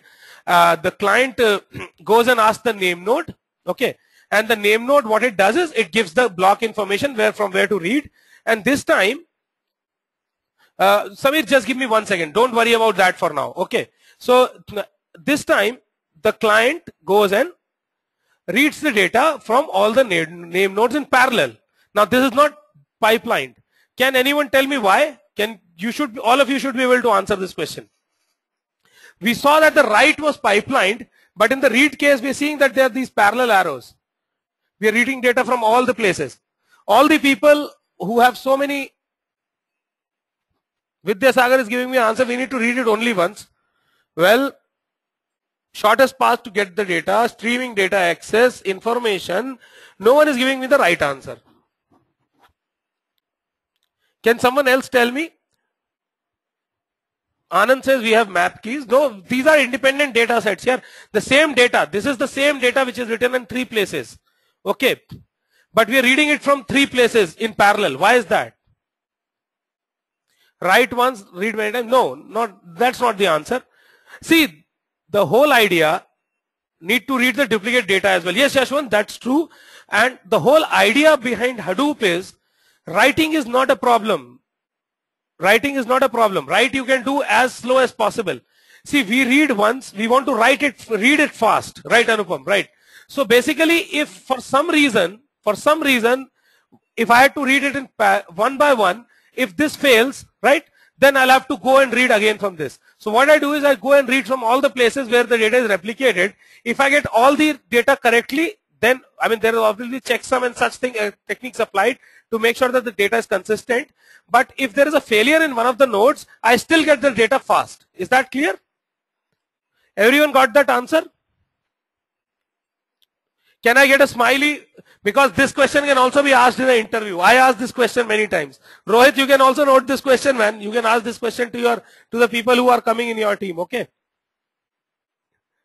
Mohan can also ask this question. Okay, great. Yeah, thanks, Rohit. Yeah. So we are building a question bank, guys. Now, what I would love to have from you guys is that if after the class you can just quickly. Okay, sure, Mohan. No problem.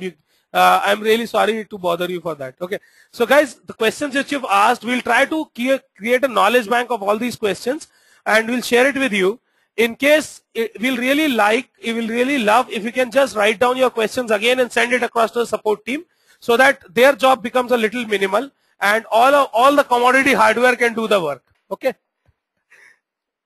Yeah. So please, I'd just like you guys to write only the questions which you asked, okay, and the answers which you think are the right answers. We will create a great body of knowledge which you can always keep with you, okay, throughout the course, and this will be available to you for the life, okay. So do you promise that you will please? Yes, we will do that, Rohit, and this is how we are going to create this, okay. So guys, do you promise me that you will at least note down the questions you asked and give us the answers so that we can all learn together? Can you promise me? Can you everyone give me a smiley? Okay. Yeah, whatever you remember. You don't need to write everything, but whatever you remember, you can write it down. We can also compile everything. We have a record of all this. Okay, great. Great. Thank you, guys. I did not get a response from a few people who will be a little lazy to do that, but I'm still fine. Most of the people have responded in a yes. Okay, Anupam has also. Thank you, Anupam. I was actually waiting for your response. Thank you very much. Okay. Yeah. So we understood this. Now, basically, what we have understood today is one in this slide that the file read will happen in parallel, and this is because even if your data node fails, we don't want to end up not reading the data fast. Okay, we started with the fact that the whole idea of having Hadoop is to be able to retrieve data fast and do fast analysis on big data, right? So this is how it will be accomplished at a lower level of architecture. Is that clear to everyone, guys? Okay. Okay, good. So I think with this, for today, this is all we wanted to cover. Okay, I'll quickly do a quick snapshot of whatever we've done today, and I'll not show it in a slide. I'll just speak out. Okay, and then I will ask you questions. Is that fine, guys? So we started with what is big data, what is the scenarios where big data is used. We also spoke about unstructured and structured data. Everyone is clear with that? Keep on answering that with a yes or no. Okay, so structured, unstructured data we talked about. Then we went on to understand why do we need, what is the challenge behind storing data. It's not the storage space, but the IO. That was the second point which we covered, right? Right, guys? Don't be frugal in writing yes or no. Okay, yeah. The third thing which we saw was that a distributed file system can be a probable solution, right? That's what we saw, correct? And then we came to Hadoop, and then we saw what is Hadoop all about, how does Hadoop solve this problem. Then we went on to a little more detail when we said that there is in the Hadoop cluster there is something called a map reduce, there is something called a data node, there is something called a name node, there is something called a job tracker, there is something called a data tracker, task tracker, right? If anyone has any confusion or anything, please say no in this, right?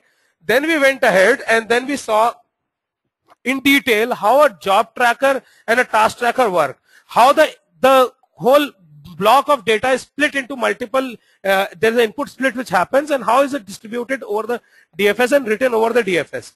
Then we went into the details of how a block is written. We also saw why rack awareness is needed. How do we make HDFS a fault tolerant system? Is that correct, guys? You remember that rack awareness slide where I should thank Anand for asking me that question. And then we had a lot of questions from Sandeep, Rahul, Mohan. Then Mohan asked us a question regarding how do we take care of how does the write happen, and how does it take care of the problem which he was facing in his earlier implementation of the grid manager. We answered that question. In fact, not I, Hadoop actually had an answer for that using the non-posted write, right? Was it a posted or a non-posted write? Guys, what is a posted or a non-posted write? Great.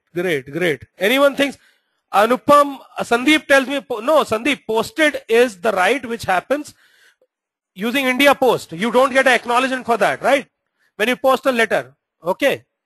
With ACK, it is non-posted write. Is that clear with everyone? Very good. So everyone has understood that as well. Very nice. Now, then we saw that how does a file read happens, okay. And in the file read, we looked at why the data write happens in parallel, data write happens in a pipelined mode, and why does a data read happen in parallel. So explain this once. Is that clear to everyone? That is what we have covered in this 3-hour long class, which was as long as a Mughal Azam.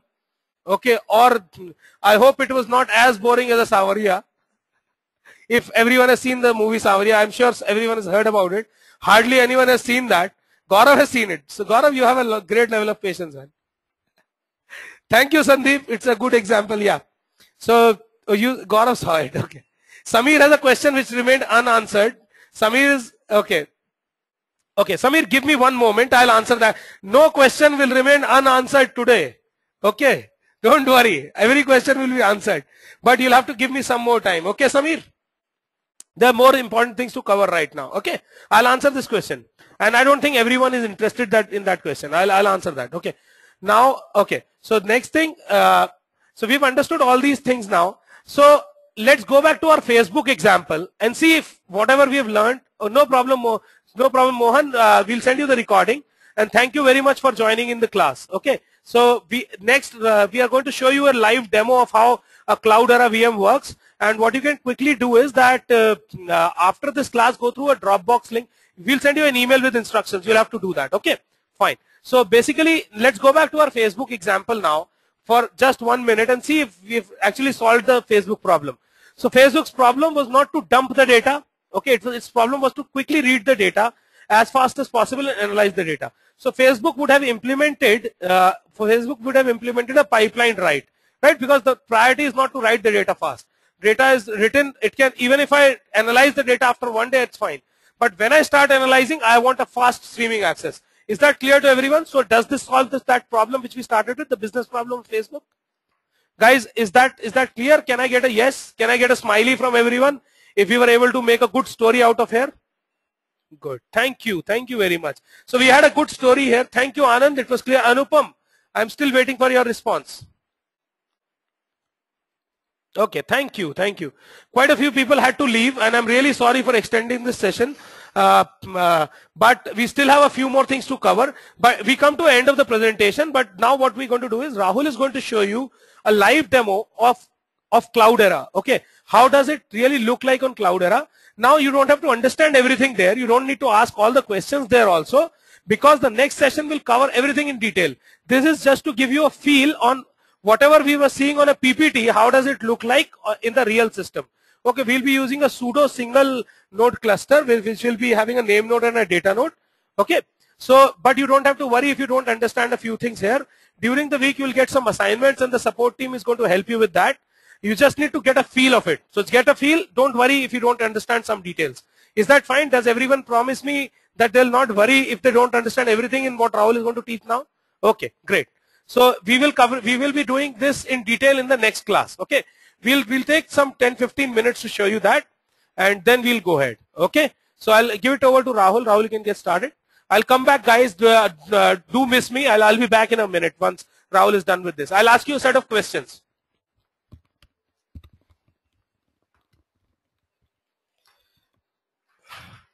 Hi guys.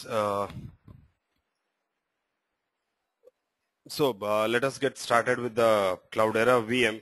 This is a Cloudera VM that is available at the Cloudera website as well as at the Dropbox link which you will be getting. Okay, so you can download the Cloudera VM from there. Okay, so let us get started on that part. So this is our Cloudera machine, or rather I should say Cloudera VM. Okay, so okay, let us go and write and see what few commands are there. I'll show you few commands. Okay, and let us start with one of the most basic commands. Okay, Samir has a question. Once the course is over, will we have enough knowledge to appear for Cloudera certified developer for Apache Hadoop? Well, that is a question, Samir, we have to answer a bit later on rather than answering it now, because this is the very first class. Okay.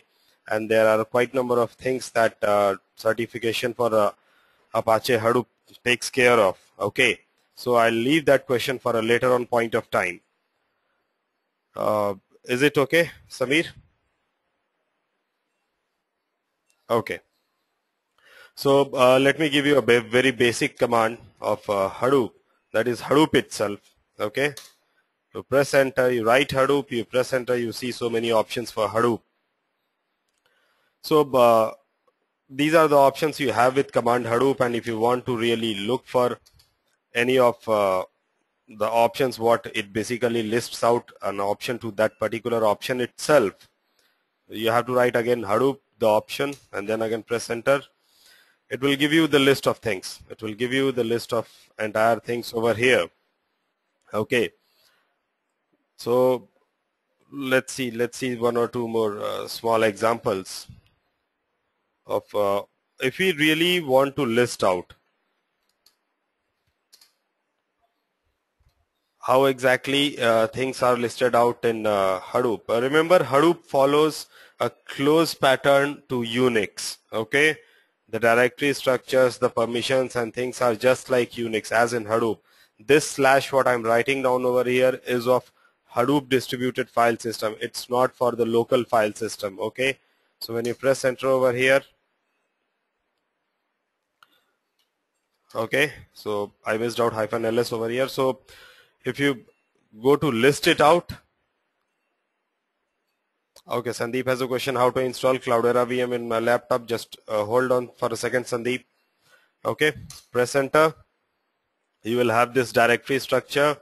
You can look at the permissions that it specifies. Okay, that's what I told. It follows a close pattern with Unix. Okay, so is this small operation clear to you all?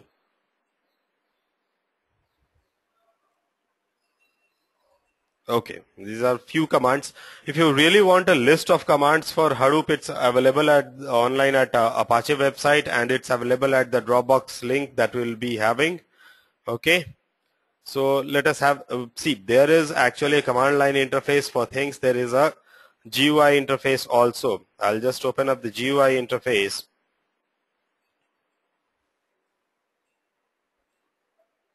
So let me open it up.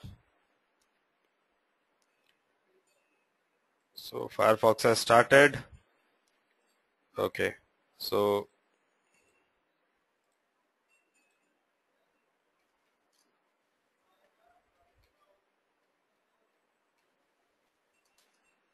okay, and I'll tell you what I'm opening up. Okay, just don't worry about that. I'm just opening up right now. Okay, so have a look. This is the port number for the name node. Okay, in this case it's the local host, since this is a one node cluster. Okay, we'll take a look on things that what other things are available in how to form a cluster and things like that in the next class. Okay, but for this point of time, the local host is there since this is a one node cluster. Okay, and this is the port number for name node. You can see many different options, many things, information on this particular name node. Okay, what all things are there? There is particularly the storage directory that is named, and its image and edits are there. This image and edits are basically, if you while going through the class, you would have gone through the concept of metadata. Metadata is stored as metadata is stored with a name called as fs image, and there is a edit log file also. We'll take a look into that particular thing in the later class. Okay, similarly 30 is the port number for your job tracker, and for task tracker 60 is the port number. So you can see all the web interfaces of these three. Then there is something called as Hue. The password for this also is default Cloudera and Cloudera. Okay, and I'll open up something called as a file browser now. Okay, let us go to the command line. I'll show you one small example of this particular Hadoop example basically. So there is particularly USR lib Hadoop -0.20. This is the base directory where your Hadoop installation is. Okay, and you have certain examples already there, example programs already written in it. Okay, so let us take this examples.jar file. How to run these particular examples? This is the command.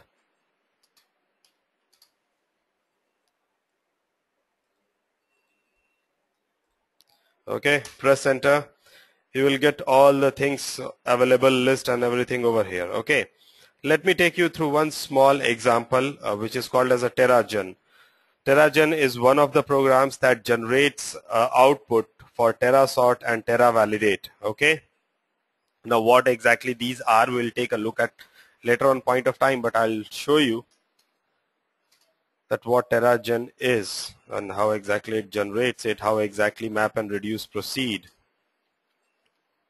So what I'm writing out over here is I'll give a big size. So do not worry if you get an error message or something, because the size of data that is to be generated is pretty huge. Okay, and then we'll have something else, a directory where it is going to generate the data. Okay, the directory where it's going to generate the data. I've written a bigger example so that I can show you on the web interface how exactly it goes on. Okay, but with the space available, I don't think so this is going to complete. So let us go ahead with this particular example. You see there's two maps of this, and running job map and reduce for 00% has started. It will take time to complete, don't worry, because since it's a big data. Okay, so let us go on to the name node. Okay, you see here certain things written. Let me refresh this page. Okay, the things would change now. See the DFS used, non-DFS used, DFS remaining, and all those things. Okay, this remains same. Let us go to the job tracker, refresh it. Okay, it's refreshing. You can see after the refresh, you can see occupied map slot, number of nodes, total submissions, running map tasks is 2. Okay, go below. You have some job ID. This is the job ID for the job which we have run. Percentage completion of the map, percentage completion of the reduce. So reduce has not yet started. In fact, this is what we were talking about when we were going through the.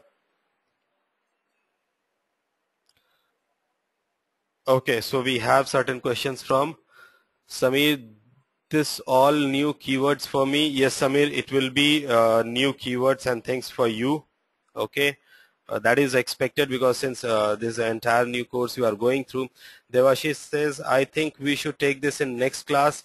Devashish, we will have this, just an example to show you how exactly things look like. It's just look and feel. The details we'll be discussing in the next class only, when we'll be going with the hands-on. Does that answer your question?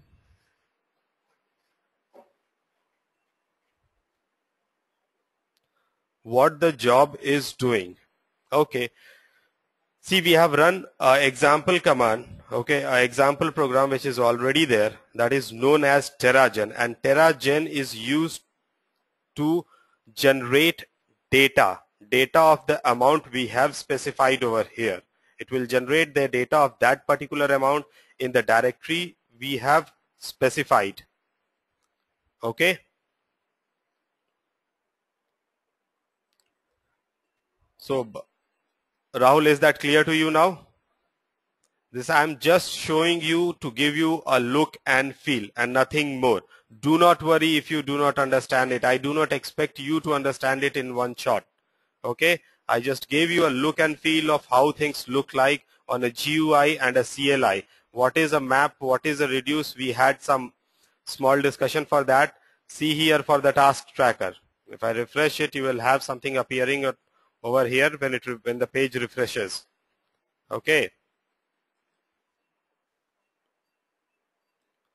So are you able to just get a look and feel, nothing more? Do not think on anything else. Okay, just a look and feel of things. Okay, nothing more. Okay, so you can see something written as map 0%, reduce 0%, then map proceeds and reduces proceeding. Okay, you have some job ID over here and all those things. So this is to just give you a feel of how you really write in a map reduce environment. Map reduce is a separate thing that will be covered down the line in the third week. Okay, so this is only to give you a look and feel. Are you comfortable with look and feel? I do not want something that you know all the knowledge and all those things.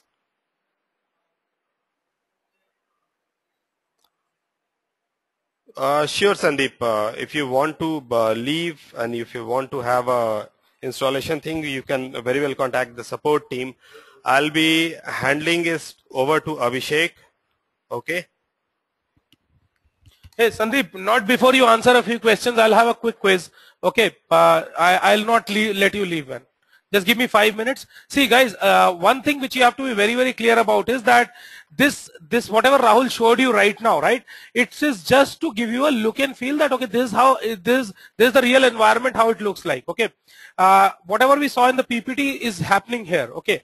Next session, we'll be covering everything in detail. So by the next session, what you have to do is we'll be sending you an email with the installation guide and everything. You are expected to set this up in your own machine. If you do not have a good high RAM machine, then you can ask for a remote access from the support team. They will be able to provide you that. Okay. But by the next class, all of you should have this installation done in your this thing. And as I told you earlier also, Edureka has a 24/7 support. So anytime you need any help, just drop an email that at 12 o'clock in the night, I want someone to help me out. Okay, there will be someone who will be present to help you out. Okay, so that is the kind of support they provide. So that way, what I expect from you guys is next class, till next class, read through there will be a installation guide which will be given to you in email. Go through that, and once you're done with it, then we'll do more of practical next week. Is that fine, guys? Can I get a quick yes or a no or a smiley from you guys? Good. Thanks. The only idea here was to give you a feel that, okay, there's something beyond a presentation as well in this, right?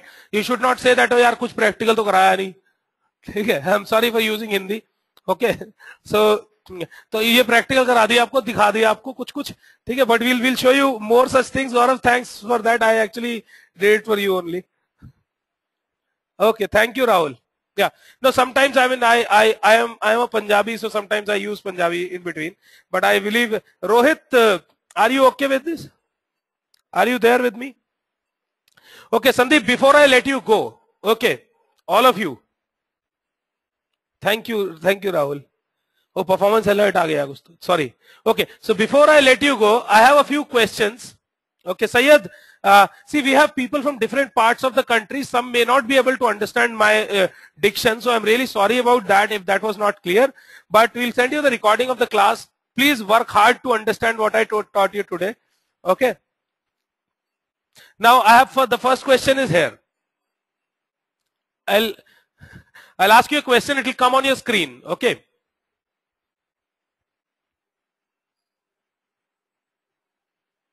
Is that okay?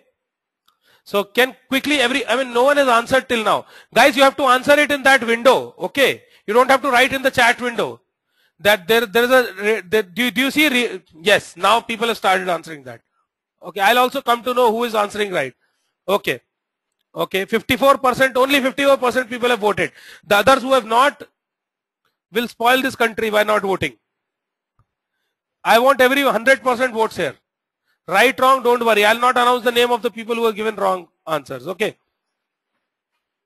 I'm sure there are a couple of people who have still not voted. Guys, please give some answer. If not anything, you'll understand what is the right answer is. There's still one person who has not answered. Who is that? Okay. So yes, the correct answer is remote procedure call. Okay. Some people have probably got it wrong. We just tried to create a tricky thing. Okay, everyone knows what a remote procedure call is. Let's go to the next question.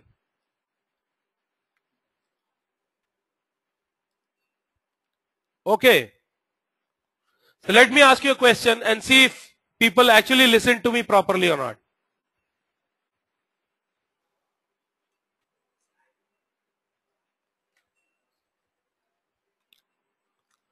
Guys, you have to answer. Are you able to see the poll?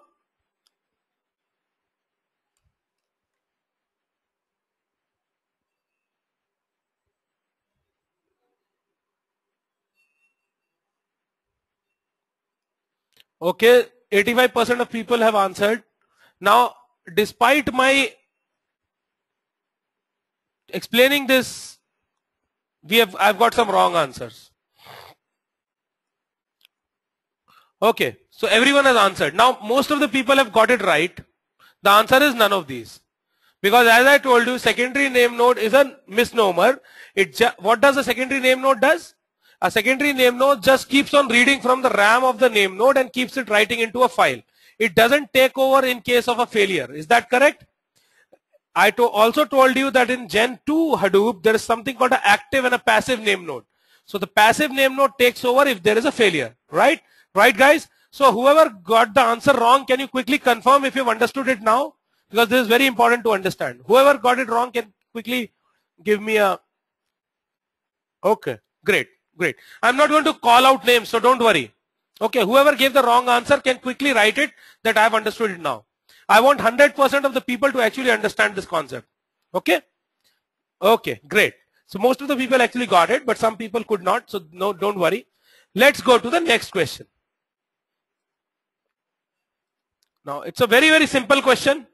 If you're not able to answer that, then I'll not take the next class, because I'll be thrown out of this organization if you guys cannot answer this question.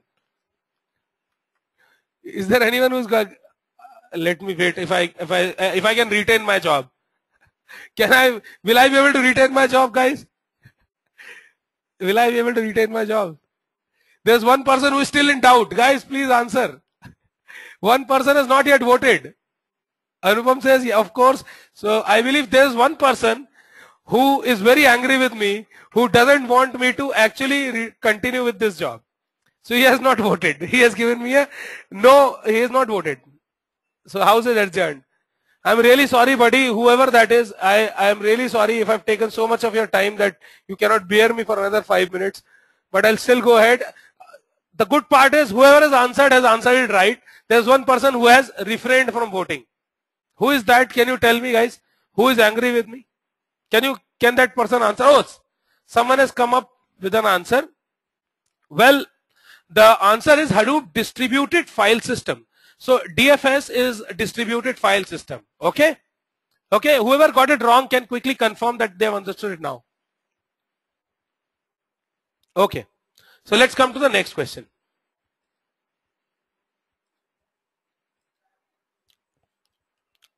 Sandeep, are you still there? Can everyone answer this question quickly? I'm not going to call out names of the people who got it wrong, because the idea is not to test your knowledge here. Great, Sandeep, very good. With all right answers. Who knows, you were the guy who did not answer, man. You are my enemy, I know that. Okay. So yeah, so basically, please all of you answer. I mean, the idea is to reiterate whatever we covered in the session, and I just wanted to have a quick round of questions and answers. Okay, everyone has answered. Thank you very much. Sandeep, I know you have answered it this time. And yes, the answer is Java. Hadoop is written in Java. Okay, so whoever did not catch that point, it's actually written in Java, and you would have seen that when you get that IO exception and all, wherever you get an error, it will come in Java. So anyone who is not comfortable with Java but wants to get into details of MapReduce programming can take these free Java classes, which will start from tomorrow in the evening. I'm sure Rajiv from the team would have actually told you that, and if not, then please contact the support team if you're interested in taking those classes. Okay, let's go to the next question.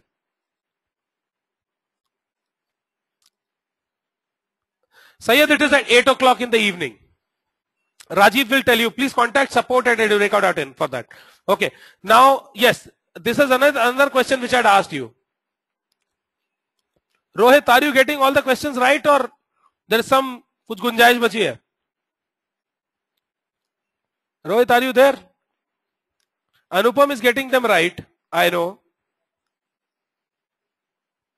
I feel we'll go wrong. What kind of English is that, man? I did not understand that. Okay, so most of the people, there are 2 people who have not voted yet. So please guys, please quickly vote. You have just, this answer will go wrong. Okay, Rohit, yeah, this is very bad. When I explained you this, I asked you guys to look at Google and find out what is the file block size in Unix, and then I told you this answer. Still you are saying it will go wrong. It is big data, guys, big data. Big data means huge amount of data written in one single shot. So the answer is 64 MB. Okay, that is the minimum size. Is that fine, guys? Whoever has got it wrong, 2 people who have got it wrong, can you quickly confirm that you have understood it? Okay, Rohit, good. Sorry for telling everyone that you got it wrong. I didn't mean to expose you. Okay. Okay, Rohit, thank you. But that's fine, right? I mean, we will make mistakes, we will understand it, and the whole idea is that you should be able to understand everything when you go out of this class. And please make sure that when you come back, then also you understand. I'll take a quiz in the beginning of the next class also. Okay. So let's launch one more question. Which node keeps the directory tree? Quickly, guys. Within 10, I'll give you only 10 more seconds. This time everyone is right, giving the right answers. Very good, very good. Looks like Anand, how are you? Heartbeat. Can I get a smiley from your end? You made me make a slide right then. Okay, good, Anand. Okay. So basically the directory structure or the metadata is kept in the name node. Okay. So whoever has got it right, please remember that data node stores the data, and the directory structure and where the data will be stored, all the metadata is stored in the name node. Is that fine, guys? Okay. Whoever got it wrong, can you tell me okay? Okay, good. Cool. Next question. Now this is a rapid fire, okay? I'll just give you 10 seconds. Quickly. Data node state data in. 3 more seconds to go. The people who are not able to answer are slow, very slow. Let's see how many people get it right. One more person to answer. 1 more second to go. Okay, stop. Okay, so it's actually the Hadoop file system. In the rapid fire round, some people got it wrong. There's no date, there's nothing called, everything is stored in the file system, right? That's what I told you in the beginning. So whoever has got it wrong, you understand that everything is stored in the file system. Sandeep, that was probably your first question. Where is the unstructured data stored? Is it stored as files? Yes, this is the answer. Is that right, Sandeep? Are you still with me? Or you've left in the Lamborghini? Okay, great. So let's move ahead. Again a rapid fire, only for 10 seconds. Guys, please be ready, okay? I'll give you only 10 seconds. Please be ready. Here it comes.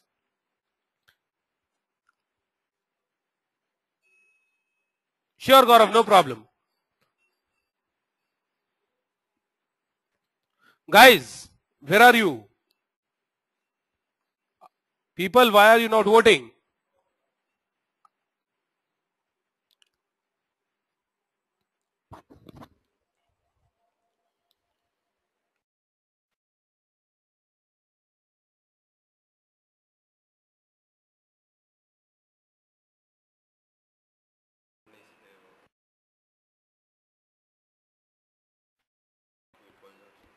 Yes, okay. So yeah, I think this time we have a distributed hung assembly here, okay. Some people are saying slave, some people have said master, some people have said none of these. Okay, so basically the question was which node acts as both a data node and task tracker, right? So the answer is slave. For those who have got written slave is right. Anyone confused with this one? Okay, cool. So everyone understood that? Great. Great. So I think we've done a good job today. All of you most of the people have got the answers right. Okay. So last question. I'll give you 2 hours to answer this. Okay. You have 2 hours to answer. Let me see how quickly you can answer. Rohit, can I get the first answer from you? Anupam. It doesn't mean that you'll take 2 hours, guys.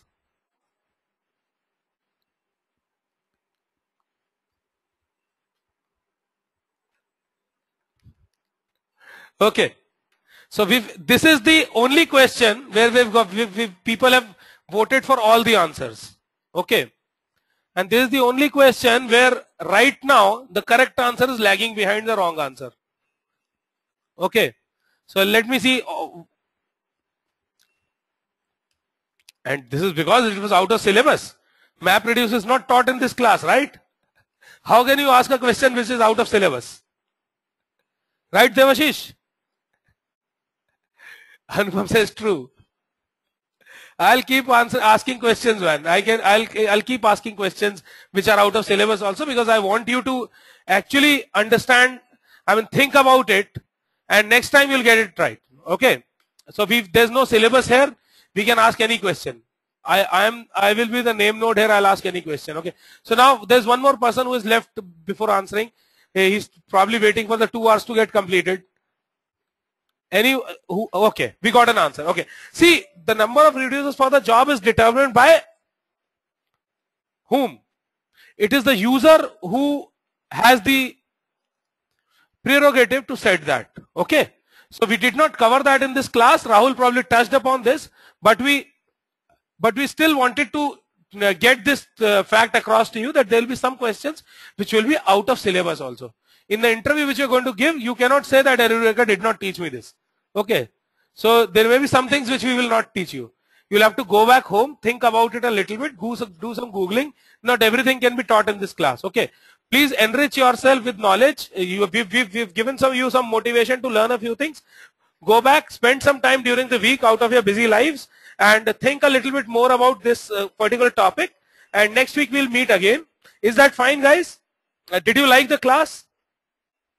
Guys, did you enjoy this? Was it a Mughal-e-Azam or a Savaria? Very much. Okay, very, very much. Both. Rohit Malik says both. Rohit, can you explain how?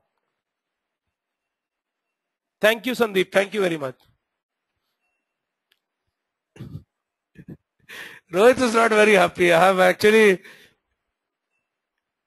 Okay, don't worry, Rohit. There will be a few things which will be like that. We have a 24/7 support team. Okay, I'll answer all these questions. Okay. Vidya, you can just tell did you like or not. Okay, so Rohit, what will happen is that after this class, you'll get the class recording. For everyone, I'm telling you this. There might be a few concepts which are not very clear to you. You may go back, think about them, revise them. Okay, ask a question on that to the support team. If you want a special session during the week, you can come on Skype. The support team persons will explain you whatever you have not understood.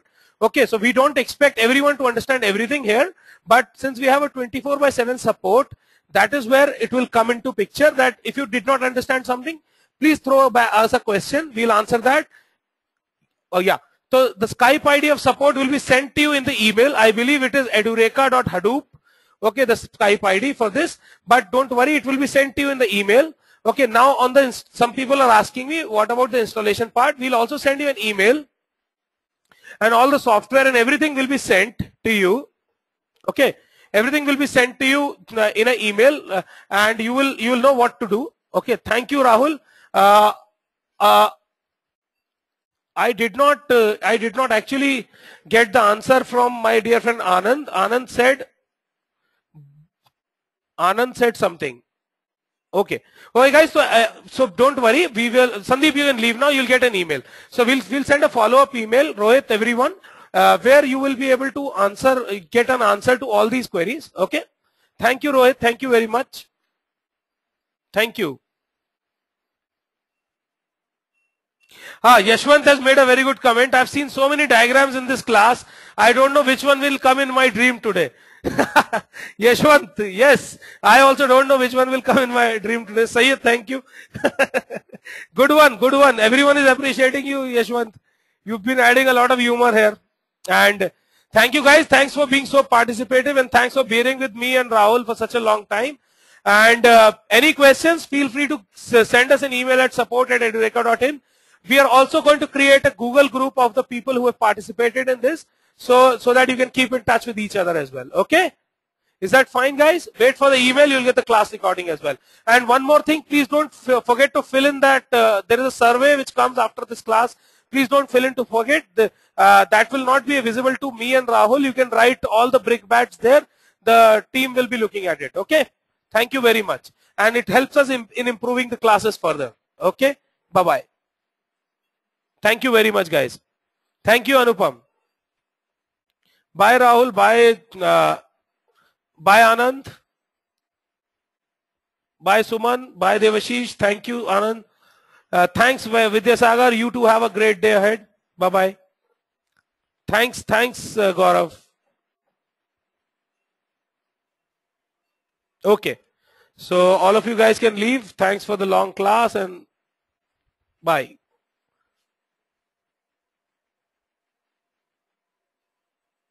What, Samir, you were asking something? Yes, we will be doing a kind of project. Okay, as we go ahead, we will be solving some real life problems. Yes, we will be doing that.